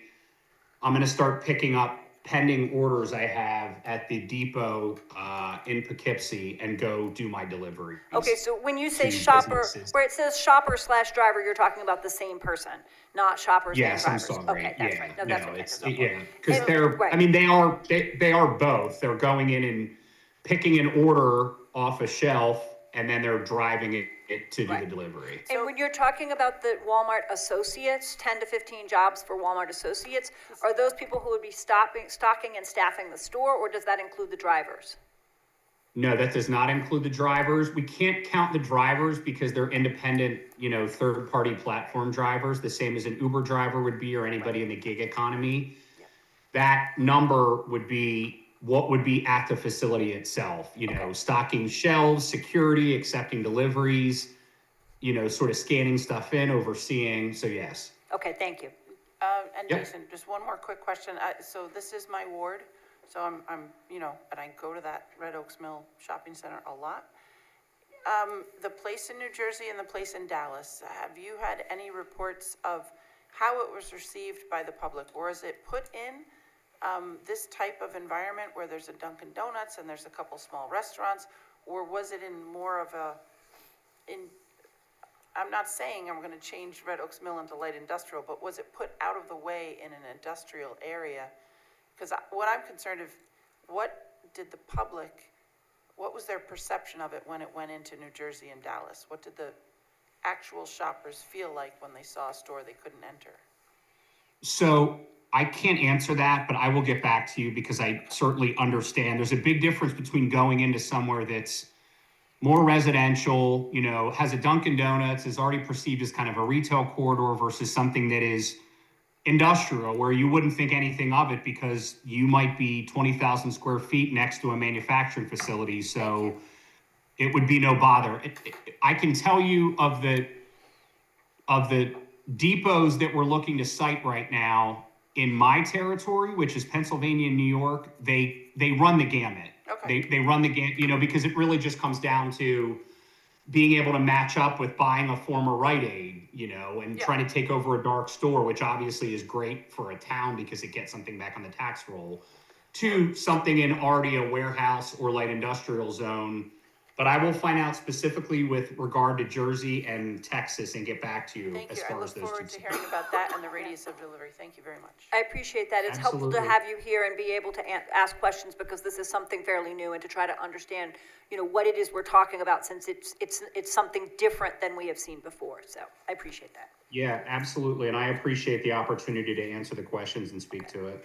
I think there's some sales tax benefits too, it's my understanding, for the product that's sold, for the benefit Yeah, of the town. from what I So sales from tax what are I collected by the understand, county, so I think that's probably getting us off on another tangent, and I think if there's not other questions here, I mean, we could have a whole hour and a half long conversation about what happens to sales tax revenue from the town of Poughkeepsie. It mostly doesn't come to us, but I think we probably want to not have that conversation right now. So are there other board yes, questions? Because I want to make sure that we're able to get to the other items on our agenda, but I want to make sure people have answers to their questions. Yes, this is Shanta Tangaya, Ward 3 board member. My question is, what is the reason you chose this place? Because it's available, or based on people purchasing right now from Walmart, you're delivering, this seems to be, make it more convenient, or this place is available, this location is available? What was the reason to choose this place, or the location, property? I would say it's a combination of all three, honestly, or sort of two. I mean, it's obviously an availability of the property, and look, to be able to take over a dark store, and get back on the tax rolls is usually seen as a benefit to a community. Nobody likes a dark store. We certainly understand that, as well as just the demographics of looking around and understanding that this market, needs this and can utilize this and feels like it's a good fit for this. So, And again, I that can was tell built you- as a supermarket. There's really no change of use in terms of the physical plant. It was built as a supermarket. They're going to have shelves and sell milk, and it's just a different delivery system that we're talking about here. And, again, for the residents that can't get out, that are elderly, that have two jobs, that are going to soccer camps and so forth, and baseball, it just provides a convenience that the town doesn't necessarily have at a lower cost, So I'm which sorry, is important. the Fiore family was not able to be here today, but if I understand from talking with them earlier, they have been looking for other tenants for this site for a while, including Yes. a replacement pharmacy, grocery, retail, other things, and they have been coming up short. You know, I've It's been an trying to odd-shaped space. space. I've been so- in the area 45 years. I've done my best to bring jobs to Poughkeepsie, great retail stores, and we've done our best. I mean, there's a reason why the space is vacant. We appreciate the time that you guys are hearing this. I realize it's a little bit of a different concept, but we do appreciate your time on it. But we have worked diligently to fill this space. I mean, I feel obligated because we sold them the property, and I'm a conscientious agent. I'm a broker again for 40 plus years. We've done a lot for the town. Thank you very much. Are there other questions from board members? I don't have a question, I just have a comment. Just for the New Jersey and the Texas sites where this depot is currently a pilot, both were over 700 square feet and already in light industrial spaces, just as a reference. 700,000 square foot. 700,000 square foot distribution centers, just in reference. I think there may be some confusion with that. No, that I don't think that's right. I'm sorry. Yeah, it's a different concept. Was that? Yeah, that's for the if you got Walmart that from depot AI, specifically. Sorry, if you got that from AI, I found the same thing. Is it Emily? I'm sorry. Yes, I pulled yes, it's something Emily. up. Sorry, hey Emily. Yeah. That's not correct. It's not. Depots are not 700,000 square feet. That's if you got it from AI. Earlier, I did the same thing and I got confused myself. That would literally be an actual Walmart distribution center, And that's different from the Walmart depot. completely different. So, Mr. Clippo, right, what I would suggest is that we now have a contact with you directly so that we can get questions. New Jersey's not that far away. We can take a field trip. We can see what exactly it is that's there, and maybe try to understand what we're looking at. We have to be a spark driver to get in, though. No, well, I would welcome that. I saw a prototype at my home office in Arkansas when I was down for a meeting in December. It was really cool. I mean, it was kind of interesting to see, just anecdotally, real quick, like you're in this facility and you're looking around and you're seeing a 42-inch Vizio TV and you're like, how is this one of the highest selling SKUs? But it is. I mean, we know what we're doing. So it's like right there might be milk, which you would be, and bananas. And then next to it is going to be a 42-inch flat screen TV and some tube socks. But the way the algorithm works is that literally in any given area. Now, obviously, Poughkeepsie would be different than Fishkill, would be different than Mohegan Lake. But in any given area, it's literally, so you walk into this store and you just see what looks like a small grocery store, but with this very odd assortment of products. And then you come to learn that in that area, those are literally the highest, 5,000 or whatever the number is SKUs. So that's what it's designed to do, is to put those SKUs in there that are ever changing and take pressure and traffic off the store and put it in a format like this. So I would welcome the opportunity to take you guys to Jersey, so. Very Okay. progressive. We'll try to find out more. Thank you very much. I just wanted to say that my brother and his wife live upstate, and neither one of them have a car at the moment. They get everything off of Instacart. Grocery, everything is delivered to their house, so it's very helpful for people like that. And I also did notice what you said when I went to Stop and Shop recently, that it was really hard to maneuver around because the people have like a big push cart with all the bags, and they're doing shopping for the pickups and stuff. So it is interesting. The SKUs are computerized as well, right, Jason? So I'm sorry, I just want to make sure that we have time to get to the rest of our agenda tonight. And I want us to be able to do more research, and I think you've connected us with people we have questions that we want to ask, and we can try to get more information and understand it very well. Understand it better, okay? All right, thank you very much. And thank you, Mr. Klippa, as well, and we'll be in touch, all right? And board members, please assemble your questions. I'll get back to you. All right, thank you very much, okay? Thank you, everyone. Thank you. Okay. Everybody good to keep going? Yes. Okay. All right, we have another presentation. Town Controller, thank you for your patience.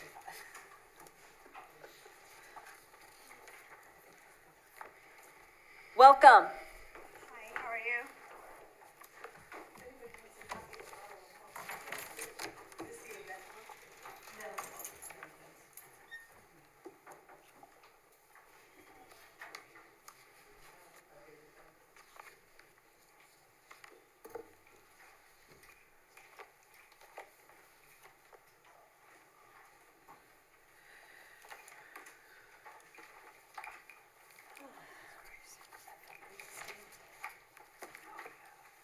Sorry, I didn't want this to be a problem right now.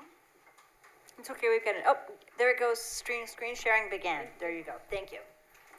All right. Good evening, everyone. This is going to be a really short presentation. We are under the budget. We are going good. Let's wrap it up. I had this feeling we should have put you first. I think the order was wrong. Sorry about that. Let's just finish this up. We're in first quarter, so you're going to see me more than 3 times this year, unfortunately. I'm going to have one more presentation between my second and third quarter, maybe between third or fourth, for some modification that I'm going to do it. Usually I do it after year end, but now I have, 2 years under my belt, so I can just definitely do some presentation after second quarter and third quarter, and then just wrap it up maybe next year in January. So this report covers first quarter of fiscal year 2026, and this represents 25% of our budget. Revenues and expenses figures reflect year-to-date actuals as of March 31st, 2026. I have already provided detailed trial balances and summary sheets by revenue and expenses by fund.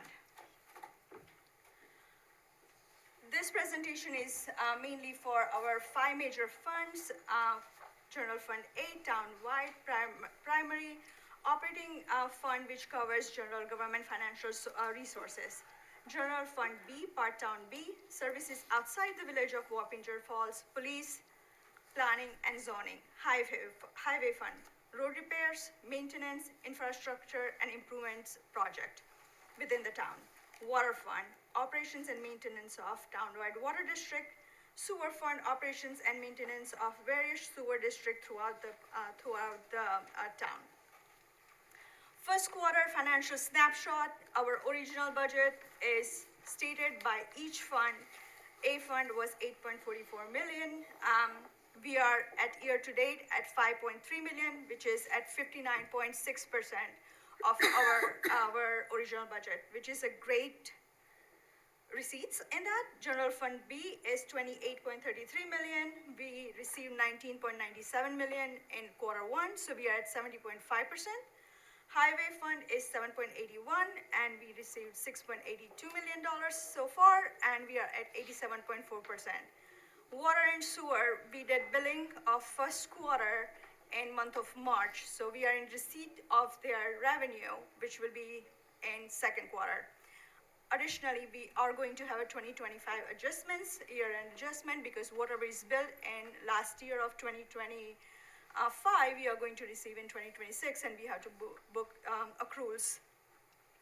So, sorry to interrupt you for just a second, Minal, for like General Fund A. When you say we spent 59.6%, that's not 59.6% of what we budgeted for the whole year. It's 59% of what we projected to spend in the first quarter? This is the revenue. We received Revenue. 59.6%. Oh, I'm sorry, on a of revenue whatever line we- now. Yes. We've had too many presentations. My apologies. I'm sorry. Yep. I'm trying to make it as clear as possible. Okay, but this is 59.6% of our revenue coming in for the year. Yes, so Okay, we right. receive it in first quarter because our first quarter is very much heavily on our Got it. tax. So our tax revenue is already received in that. Okay, thank you. Our expense, which is in the bottom of it, General Fund A, we budgeted $8.44 million, and we only used 29.7% so far. My benchmark is 25% first quarter. We are at 29.7%. I don't think so there is anything we are in track with throughout the year. General Fund B is 28.33. We have only spent 22.7% so far. Highway Fund, this is the fund, we had a big storm this year. So the SALT and Highway Fund has a debt, which is front forwarding. So we pay all of our debt in highway in first quarter instead of we wait until year end. So 53.2% is, it's still under the budget. We have 3 more quarters to go through it, and usually Highway Fund is always under the budget. Water and Sewer Fund, again, we are, for Water Fund, we are at 23.9%, and Sewer Fund is at 27.2%. Expenses, we expense this much so far. General Fund A, again, this is a primary operating fund for the town, and this accounts for all general government financial resources. Revenue, we are at 59.6%, the collection. Property tax for this fund is 55% of total revenue, which is budgeted for, and we received 100% of it.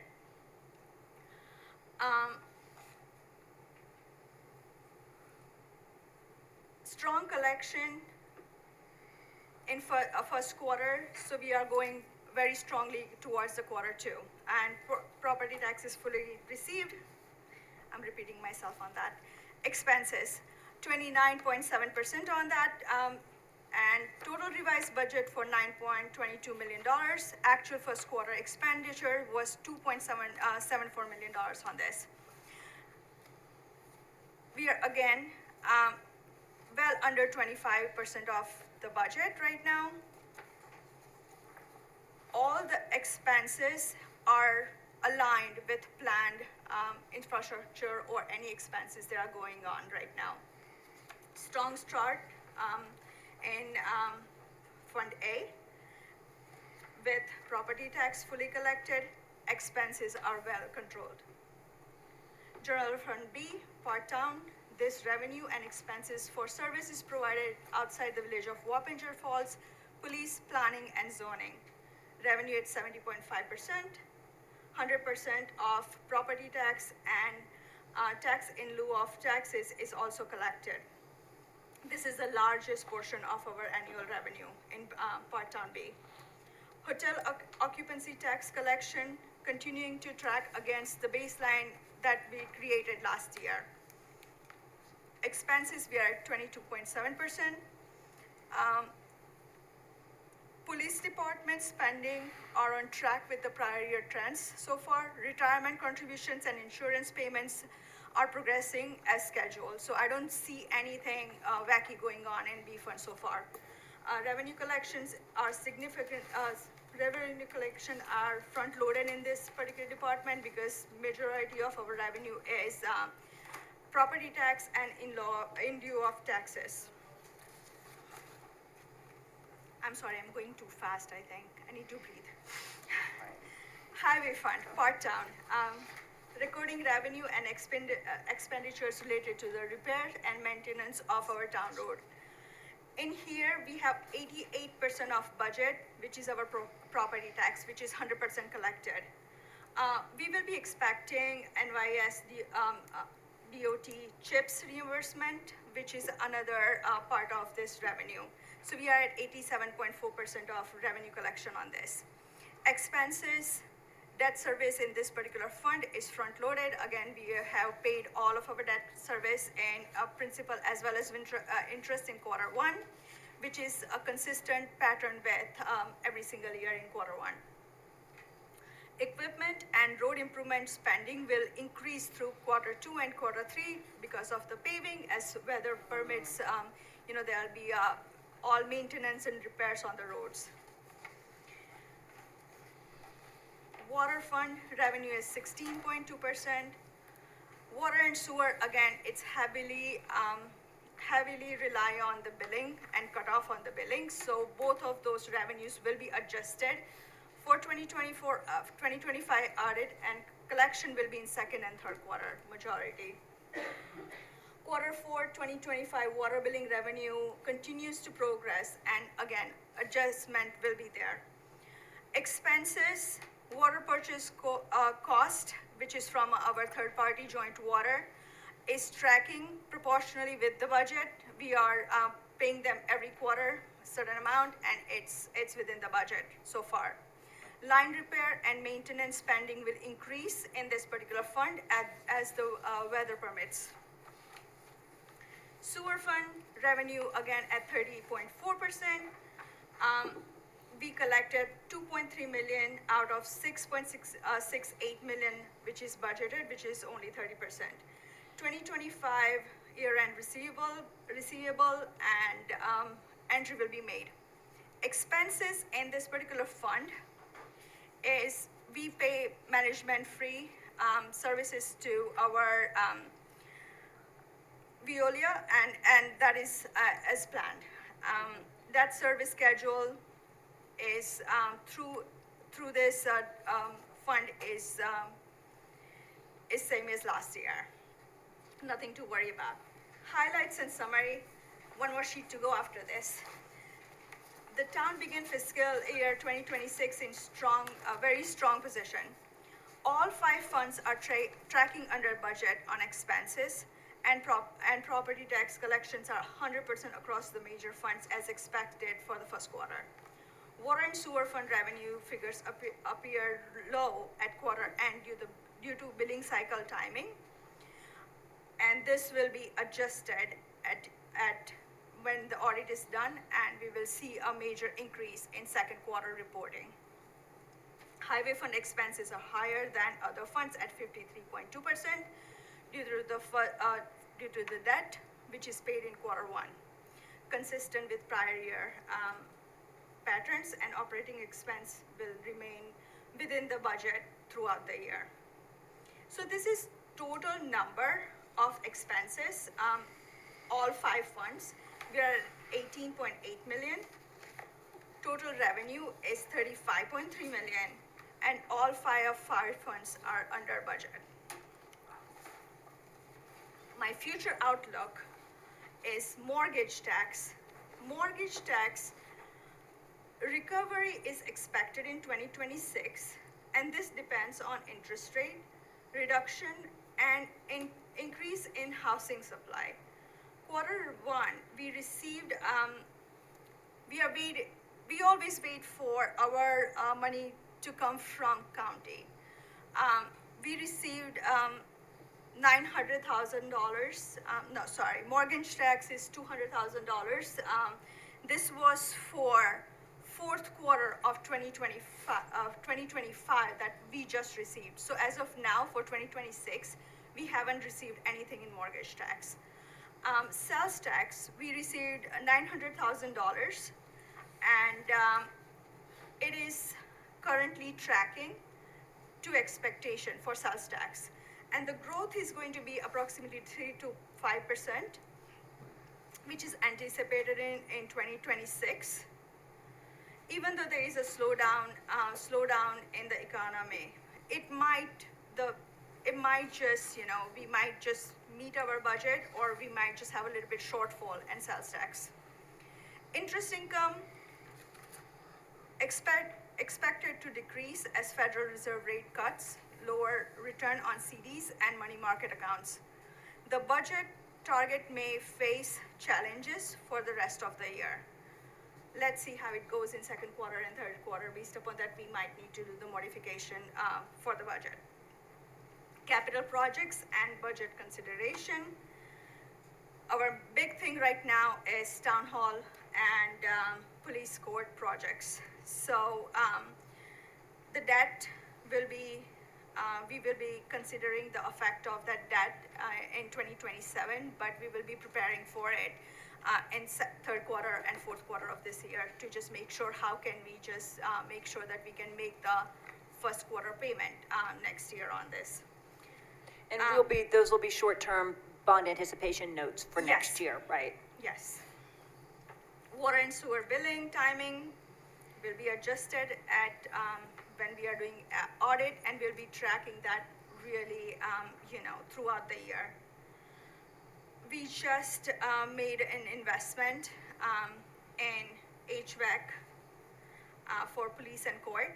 That was not in the budget, but we will be making a purchase very soon. I think that is being already brought up towards attention, because everything in police department right now, they are having issues with their HVAC system. That is also in a capital planning. As of now, I sent all of my department heads listing of their wish list for capital planning. So we will be working on that throughout the year, and we will make sure that we have a solid capital plan going forward. Okay. And this is it for me. Thank you. And thank you to the Finance Committee for reviewing this, I know, with you before the presentation, and thank you for the presentation. Are there questions? Excellent position. Thank you. Okay. Good. Thank you so very much. I appreciate Thank you, it. guys. And all the backup, the 100 pages is on your page, I looked today, so that's, if anybody Right. wanted to read The all those. monthly, the read all those details are, numbers. yeah, those are on the It's all on the page. comptroller's page. It's not sharing anymore, right? Yep, good. It Thank you stopped. so much. Thank you so much. Have a great night. You too. Okay, I think we were at Number 5. number 5. Do you want to do that one? Sure. We'll start there. Because I'm neighbors. Resolution number 5, we accept with regret the resignation of Bill Reuter as town board member for the First Ward, and that was effective April 8th. So moved. Second. Okay, I just want to thank Bill again for his service. He was a very dedicated board member. We're missing him from several committees now. I believe he's in judicial school, the second week of judge school right now, and wish him the very best in that. All those in favor? Aye. Any opposed? The resolution carries 6-0. Okay? Yes. And then remember, we can read just titles, right? Yes.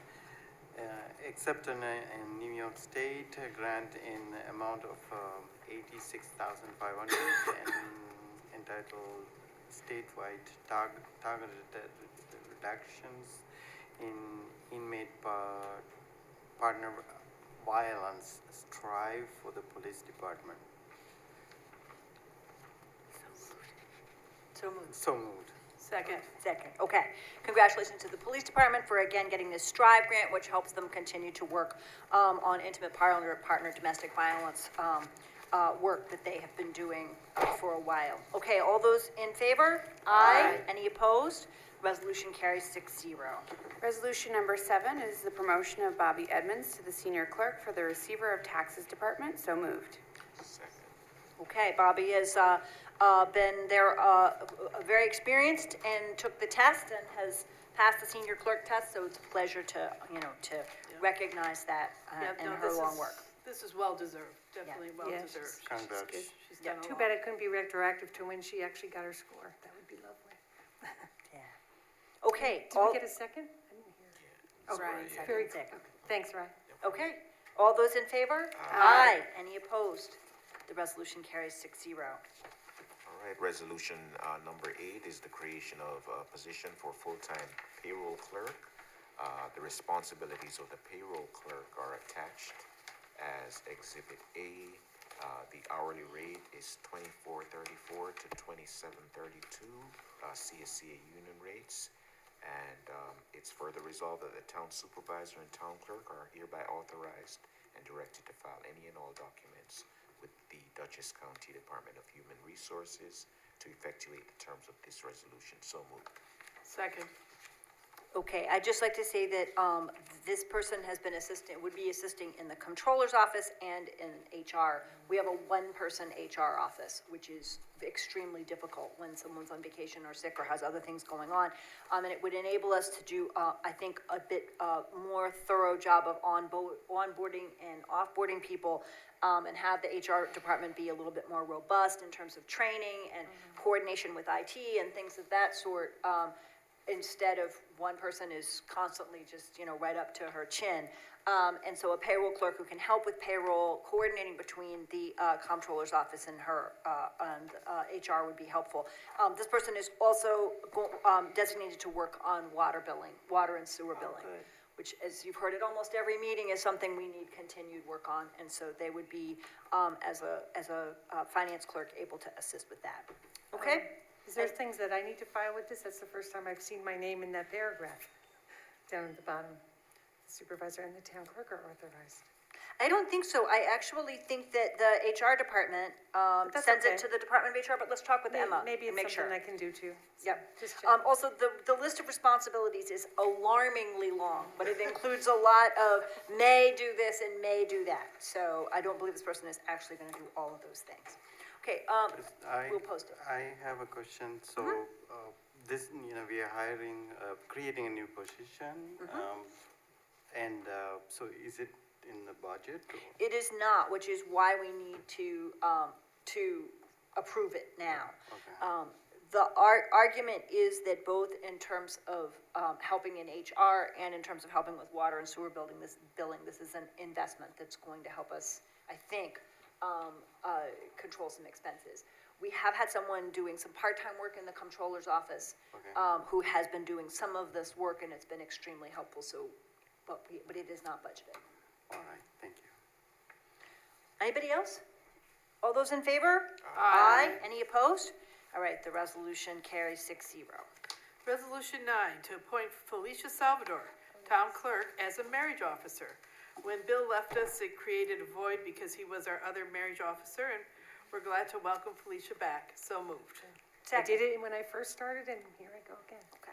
And we were also a little unclear whether we can only have 2 marriage officers or whether we can have more. And if we can have more, we might have 3 or 4 so that more people can enjoy this. I think we can have more, Okay. hopefully. All right, all those in favor? Aye. Any opposed? Resolution carries 6-0. Congratulations. Thank you. You may kiss the bride. All right. Was there a second? I missed. No brides, not right now. I might right? have missed the second. Although Ann does alarm me sometimes when she comes in and says, yeah, I'm getting married, right, or whatever. I'm like, what? All right, so Resolution 10, we're setting the date for a public hearing to amend the Town Code, Chapter 76, entitled Community Events, Outdoor. And we do have a red line here, so people will be able to look at what the proposed changes are to clean this up, and the town attorney may be able to speak to that a little bit. So moved. Second. Okay. Did you want to speak to the changes that have been made? Could be Sure. helpful. Yeah, so the outdoor community events law is something that we've had for some time. It regulates outdoor community events, which is something that the town has in place in order to make sure we have notice of when those events are occurring. If they're significant events, then we want to have a little sketch plan of them. And it also actually helps food trucks and peddlers, salespeople, because if they're located at a licensed event, then they don't need a separate permit. So those are some of the reasons for this law. We made a few changes, hopefully to make it work better. One is to regulate to define which activities are regulated. It was a little unclear in the law before. So this draft clarifies that it's regulating any outdoor event that's open to the public. Second, it I think streamlines the permitting process a little. So if events are only 1 to 2 days, If they are not affecting any public property, then the clerk can issue the permit without it having to come to the town board. That's a change that's in here. And that was actually kind of a little bit of a mistake. We're just cleaning it up. Yeah, well, the way it's currently written, they all Yeah, need to come yep. to the town board. So Yep. this way, the ones that are less than 1 or 2 days or less, could only be, and they are not affecting public property, the town clerk can approve. If they're longer than that, or if they do affect public property, then they would have to come to the town board. And then the third change here is removing the fee exemption for nonprofits. So those are the main changes in this draft, and the resolution tonight is to set a hearing. Okay, all right. So all those in Councilwoman favor of? Watson. Yeah, so, Yes, sorry, oh, sorry. I see in the red line here, just for clarification, so previously, if you wanted to have a community event, you were limited to 3 a year in the same location, but I see that that's removed. So does that mean? It says here, Which section are you in? 76-7, number 2, if a short-term outdoor community event will occur in any part on the public property. Oh, that's public property, but, it's scratched out, for a period not to exceed 2 days and no more than 3 events at the same location for the year. Yeah, that's for Yeah, sure. but then in seasonal, it says seasonal events include those lasting 3 or more days in a row or occurring on multiple days. And those are the ones that get approved, farmers markets and Right, Second those would go to the Fridays town or board. So, circuses. just because I've used this permit before, it was, I just want clarification. So prior, we were told that even on private property, you were not allowed to apply for a community events permit more than 3 times in 1 year. Because it's on private property. I On believe. private property? Yeah, Okay, that's why. so this is for Right. public property only? No, this is private property. So I would suggest that we go ahead and set the public hearing Yeah. date and then clarify as we need to over the next month before we hold that I public think hearing. it's and talk short-term, further. long-term, the difference is, I think. Is Chrissy still on? But let's follow up later. Okay? Yeah. All right, so let's go ahead and set the public hearing for May 6th, and then we have a couple of weeks here to clarify and make sure we know what changes are being made, all right? All those in favor? Aye. Any opposed? Anyone recusing? Oh, do I have to recuse myself wouldn't think because I've used the permit? I don't know. It's up to you if you. It's just the think that public you should. hearing. Right now, we're just setting the public hearing, but we might want to think about You it can before think May about it 6th. for the next Yep. time, yeah. Okay, all right, I think that passes 6-0. Okay? All right, number 11, right, it's me. Yep, We're gonna set another date for a public hearing for a property located at 2064 New Hackensack Road for violating chapter 144 nuisance law. And that would, the date would be May 15th. Oh, no, sorry.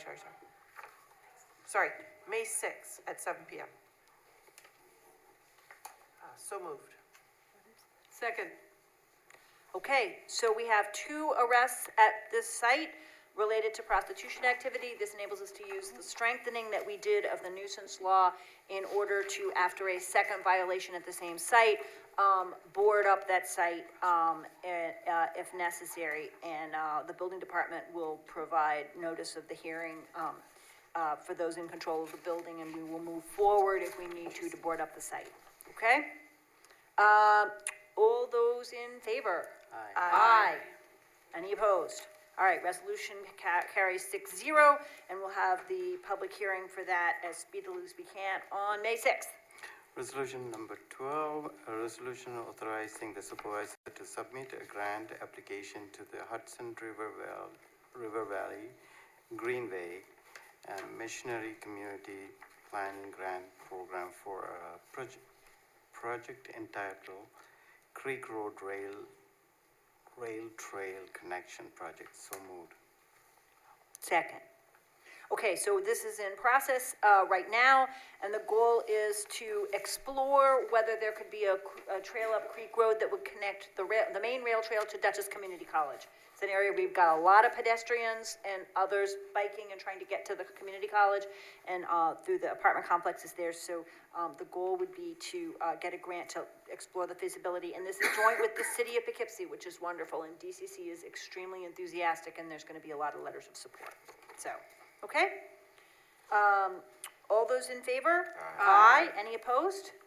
Resolution carries 6-0. All right, resolution 13, the bid award for Highway Department's portable screener to Promac Northeast. So moved.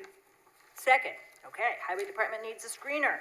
And they have picked this one as the clear winner of the bid award. All those in favor? Aye. Any opposed? Resolution carries 6-0. All right, Resolution 14 is the adoption of jurisdictional annex to the Dutchess County Hazard Mitigation Plan. The report is attached, and this is looking for adoption by the town of Poughkeepsie's Town Board. So moved. Second. Okay, I just want to thank everyone. The county had to do a sort of identification of hazards and how they would be mitigated, and sort of do a sort of census of potential hazards.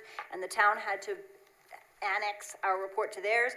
And I think a lot of people, including police and planning and building and water, highway, sewer, everybody was involved in this. Fire departments were involved. So appreciate everybody who did the work on this to provide our annex to the county's report. I just want to say this was a lot of work, but it was actually very fun for me to go back and say, I remember that tornado. I remember all those trees down in Red Oaks Mill. But it was a lot of work. No, it's a helpful exercise to look through potential hazards and prior record, and not just treat natural emergencies or, as one at a time, but to look at the larger pattern and try to think about what kind of safety things. And we are working on some of the measures to mitigate. Okay, all those in favor? Aye. Any opposed? Resolution passes 6-0. Okay, resolution 15, authorize sale of surplus vehicles and equipment. So moved. Second. Okay, so list of cars and other things. I think the winner this time is the 1993 Chevrolet S10 pickup, which is, the town has a healthy habit of hanging on to things as long as they will work, and Brian Porter will be doing an auction. All those in favor? Aye. Any opposed? Resolution carries 6-0. Okay, resolution 22, contract amendment, lease and property items for. 16. Oh, are we? Well, it's 16. Oh, it is 16, I'm sorry, I'm just looking at the wrong number on it. I have the right resolution and the wrong number. Resolution 16, contract amendment, lease property items for purchase of portions of subdivided Poughkeepsie Day School site for the new town hall. So moved. Second. Okay. Does anybody have questions, want to comment on this? I know there were some comments earlier, and I had a few things I would like to say, but I want to see if anybody else had questions or comments first. I just wanted to clarify, on the very last, the Schedule A, the list of fixtures are included in the price, and the furniture is the credit, is that what's?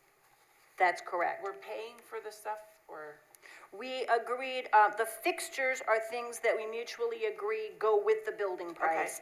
And we're giving a $5,000 credit for the furniture that's on the list of furniture. Thank you. That's There what are I a thought. number of other things that during July, if the Poughkeepsie Day School doesn't want them and we end up wanting them, we may end up with them, but they're not on our list of where we will, or we'll ask them to recycle them and get rid of them.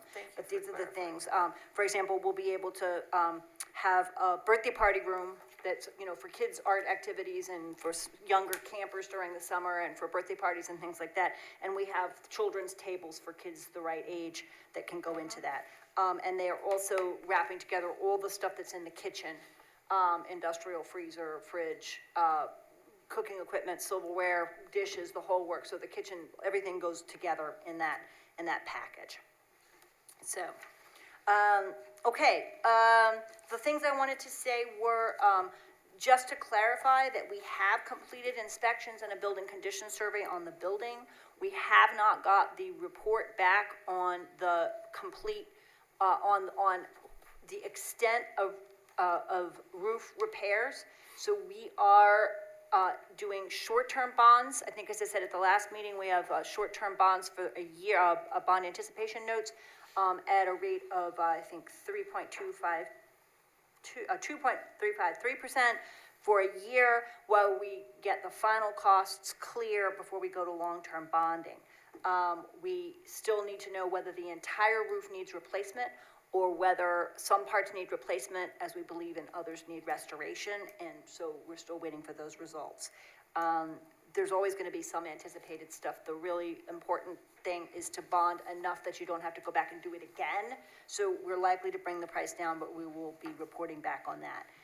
We're definitely aware of the intersection with Spackenkill and have been in touch with the New York DOT about that.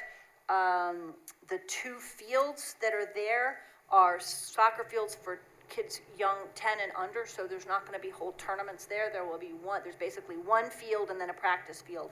So that should not have too much traffic impact, as the study indicated. And the last thing is, someone talked about the rec center being free for residents. And I think what we've talked about is a combination of revenues and licenses and free events. It's gonna be a mix depending on, but we will need to factor in the costs of operating the building in the usage. So there will certainly be some free programs for residents, as there are now at the senior center, and there will also be fee events like there are at the senior center. So, And summer it'll camp is vary. a fee event.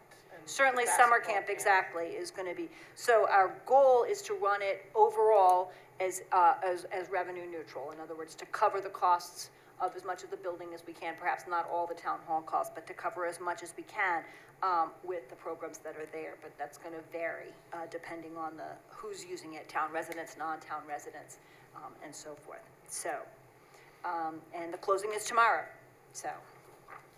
Thank you to the legal department, which answered about 7,000 emails between yesterday and today, and to everyone who's been working on that process, and to everyone who's come and taken a tour, and as we move forward with the process of design from here. So you're Okay. keeping that circular library seat? That's my favorite part of the whole building. Yes. We are, yes. I don't know if we could go in the historian's office. I would really love to put it in the historian's office, which could be nearby, right? Or in that corner with history books, or we'll have to think about how we want to use it. It should have something Poughkeepsie focused in the, that's very Dog characteristic napping? of the building. Dog napping, yes, that's Just also a kidding. possibility too, absolutely. Yep. Did we vote? We have not yet. So I have something to say. Yep. Just wanted to remind, because the same topic comes again and again. We just want to make sure we also remind the reason we're doing this one. We need a place for police as soon as possible. I spent few hours at the police station site visit, talking to the staffer, and we need a space. And the previous board years, they looked at places in the town, according to the chief. Really, we don't have a space other than seems to be the solution. So we just want to make sure we don't have more roadblocks, but have yes, we are excited for this transition, but the main reason, the root cause, is to have the police in up-to-date space. That's the reason we are doing this. And of course, we have free recreation and all. That's something, the tax you already pay, we are adding more value to that. It's not trying to collect more tax to spend free, give away free money. That's not the goal. We're trying to add value to your taxes that you already pay. Thank you. Okay, great. And I just want to add that nothing's going to change right now, because the school's going to occupy the building until the end of the year, and they will be paying us $15,000 a month, and then July 1st will be the date when we start tackling projects over there. All right, anybody else? All those in favor? Aye. Any opposed? Resolution carries 6-0. I think it's back to you, Barb. Yes, Resolution 17. This is authorizing the settlement of litigation with the town of Yorktown to recover police training costs, because when we pay to train our policemen and then they get a job elsewhere, we like to be reimbursed for the money that we put out to train them. So we'll be getting $33,000 from the town of Yorktown, which is pretty close to what we paid. The claim was $33,915, so $33,915. We get back $33,000. So moved. Second, I want to thank the legal department and Emily in particular for tirelessly working on getting these funds back. It's not only getting those funds back so that we can train a new officer to replace the one we lost, which is the rule, but also to deter other, to give pause to other towns that are, that may, not saying Yorktown did this, but that may engage in the habit of trying to attract officers who another town has spent to train and then get them right onto their immediately, before they've served out their full time with us after the training.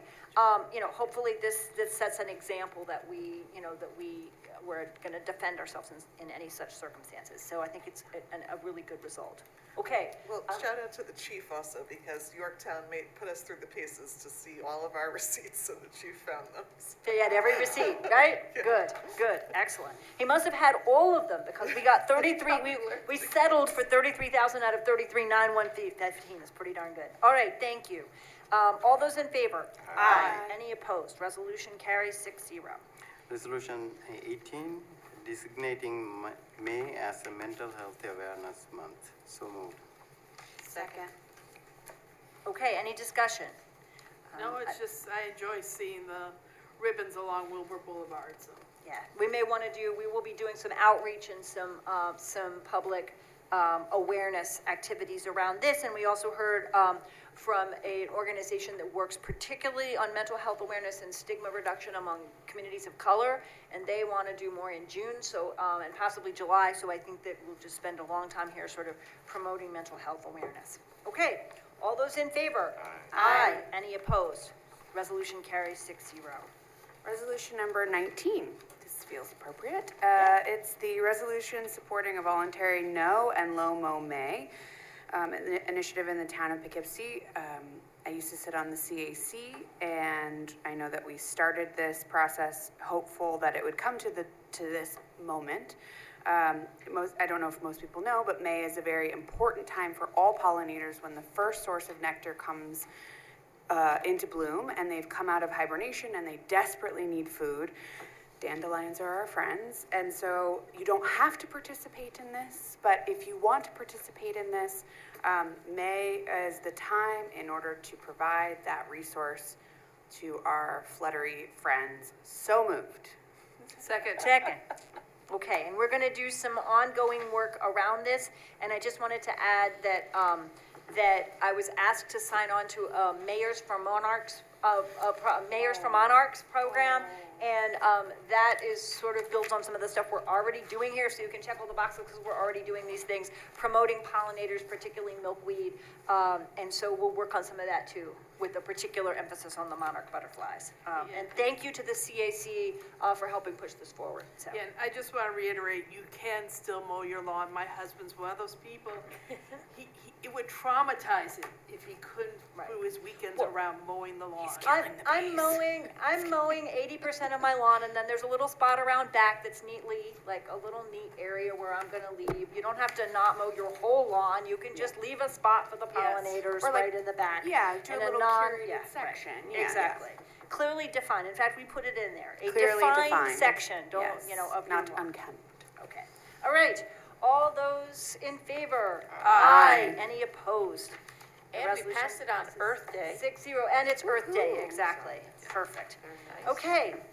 Resolution 20 authorizes Eastdale to hold their second Fridays event. The dates listed are Friday, May 8th, June 12th, July 10th, August 14th, September 11th, October 9th, from 6 to 9 p.m. So moved. Second. Okay. Second Fridays. All in favor? Aye. Any opposed? Resolution carries 6-0. Yes, Resolution 20B is to authorize Eastdale to hold their Movies on Main event. So moved. Second. Okay, Movies on Main. All those in favor? Aye. Any opposed? Resolution carries 6-0. All right, and then 20C, authorize Eastdale to hold their farmers markets, which are held from the beginning of May through October. So moved. Second. All right, all those in favor? Aye. Any opposed? The resolution carries 6-0. Resolution 21 is to authorize Shamrock shows that are going to hold a carnival at the Poughkeepsie Galleria from April 30th to May 10th, from 5 PM to 10 PM. So moved. Second. Okay.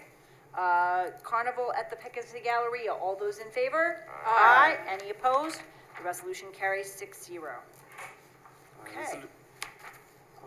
This one's the field agreement.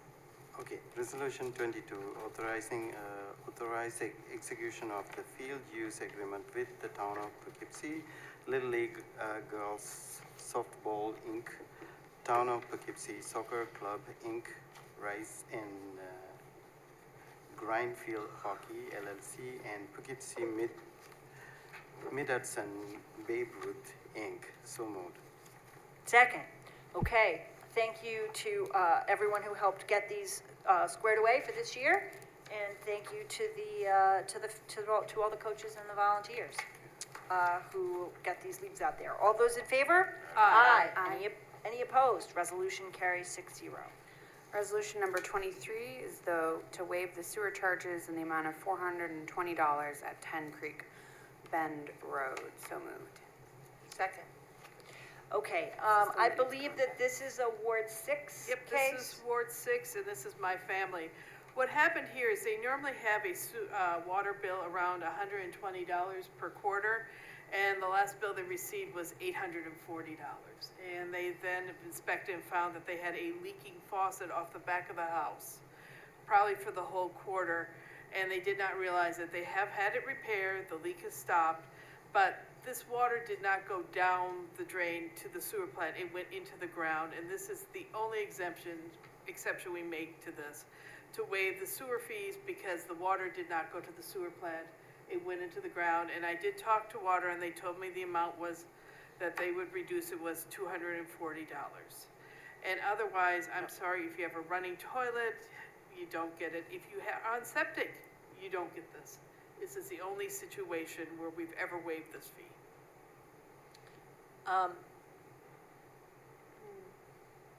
Do we have a second? Yeah, I heard Barb. Okay, Barb seconded. Okay, so it is on the floor. Okay, so, and have we in the past waived fees when someone has a leak? Even if it's an outdoor leak? Only if it's an outdoor leak, only if a pipe broke, and we waived it once for a pipe broke, and this guy filled up his basement with water, and he wasn't there. So I'm with all due respect, I mean, board members can put these on the agenda from their own wards. But I've talked with Ann about this, and I'm not in favor, because I do think that it creates an exception that's gonna open up a huge can of worms. I think the solution to this is the FlexNet system, which we will have up and running by the fall, and they're working on trying to get it now. And then we will be able to alert people to unusual use patterns or leaks much faster than when the next bill comes. But I think if the problem is on our end, if the meter is broken, or if we have a problem, then but if someone has a leak in their property, even if it's an exterior leak, I really feel like once we start making exceptions, it's gonna create a lot of problems. So I understand this is I understand that you're asking only for the relief of the sewer charges, not the water charges. Because But I the still water think didn't that go to the creates, sewer. I know comments have been made earlier, and I do agree that, that's a concern. So it was 840, now it's 420, because you had said something about 200. 240, I think she just Yeah. transposed the numbers. It was No, I'm sorry, 420. That's transfer okay. the numbers. So it For, was so 420 840. was the sewer portion of an 420 was the, and I $840 talked to the bill. water department, and they said that would be the amount. So the 420 is the sewer portion, and the water wasn't sent to the sewer. And I also told this family it may not pass, so. Anybody else want to weigh in? I have the same issue. I have a resident who had a big meter and didn't notice that it was leaking. And, My faucet just cost me $44 extra because it was leaking. But yeah, that went down. But I got a new faucet. so maybe we should just put in the e-newsletter, check your taps, check your faucets, listen for those tanks and the cistern in your toilet. If it's taking a really long time, it keeps running. Let's just try to remind residents to keep track of their water, because it's their responsibility. So I understand that it's only for this, you're Only the sewer portion. reducing only the sewer portion, but, it's difficult. I'm not And I sure. mean, this is significantly higher than what they pay anyways, even at 420. So I just wanted to say, so we correct me if I'm wrong, we do not have meters for sewer. We use the water meter and calculate the sewer usage. So in that, technically, what you said, the water, the water they already paid, but it did not go into the sewer. So technically, they shouldn't be paying. That's my take. I would vote yes, because we are all about doing the right thing and helping the residents. This is not, if somebody trying to take advantage of it, definitely I will vote no. In this case, I will support waivering. I have a question. What proof was provided that the water didn't go into the sewer, just so I understand? It was just on his word. I did not On go his out there word. and inspect. Just for clarification. Yeah, and he better fix it because it's not happening again. So if someone leaves a hose on outside or for some other reason, they're using water, Yes. we have, I believe, pretty rarely, if ever, that I remember offered, we have said no to some residents in those circumstances. That for sewer as well as water, that the water, that your water usage is your water usage. But this is a tough one, right? It depends on the situation, it depends how bad the leak is too, because there was another one too that we didn't. And it's a can of worms too, because I remember it may have been last year or the year before, and the lady had come like 3 or 4 times seeking some relief because of running water, and we recognized the possibilities that this issue would come up again. So I thought at that time we were inclined not to grant her relief because we recognized that it would come up again and again. So That was the running toilet. the running. That was a running toilet inside the house. Yeah, and we Yep. don't. That's right. Even though we felt really bad, Yeah, I we remember did. Amber and I were like, oh. Right. And also she was really hard of hearing, she couldn't hear the toilet. I had another lady that the upstairs toilet, she never went upstairs, ran for I was just curious, 3 that months. Netflix system that you're speaking of, is that something that everyone will be able to utilize or only certain people with internet? Everybody. So the whole system went, so this is how we use some of the ARPA money in the water department, is to upgrade the meter reading system. And it will be able to identify, and this actually happened in my parents' house in Virginia, so I've seen this at work, right? Basically, the system tells the water and sewer folks, hey, we've got a very unusual pattern here. And within a couple of days, you send a bright pink postcard to that the house, and if you have their email, and you call and email and say, hey, something's going on with your water. You've got an unusual usage pattern there. So that it doesn't have to wait for weeks and weeks for the So next it's not bill. notifying the residents, notifying us to notify the residents, so, because I'm just Exactly, wondering about the elderly system's people. notifying us, Okay. but.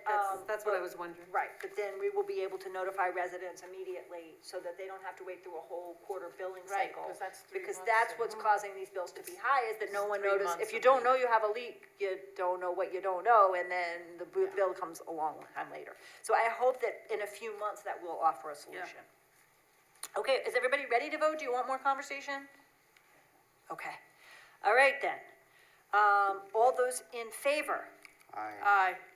Those against? Nay. I think it's a vote of 2 to 4, 2 for, and 4 against. Okay. All right, thank you for helping us 2, wrestle 4, with and that 4 again. against, yes. Okay, and now we are at number 24, Town Clerk Events. The only ones that I have that you didn't already approve, there's some fireworks at Vassar College on Friday, June 5th, with a rain date of Saturday, June 6th. That's for their alumni reunion event that they have. And then the Arlington Rescue Home Rally that's happening the day before Community Day at the Arlington Alumni Lawn. Oh, yes, they're and having garden a pet space. adoption day, They're right? having a pet On May adoption 2nd. day and all kinds of groovy stuff. And that's from 12 to 4 on Saturday, May 2nd, 12 to 4. And then the next thing is the notification of claim referred to Level Neshawat versus the town. And it has a little asterisk, but I'm not sure why, but that's it. And that's the end. Okay. I believe now is the time to move that we open the floor for people who want to speak for up to 3 minutes on anything they would like to speak on. So moved. Second. All those in favor? Aye. Any opposed? All right, the motion carries. So the floor is open for anyone who'd like to speak to the board on any item or any issue. Is there anyone in the room first who wanted to speak? Yes. Welcome.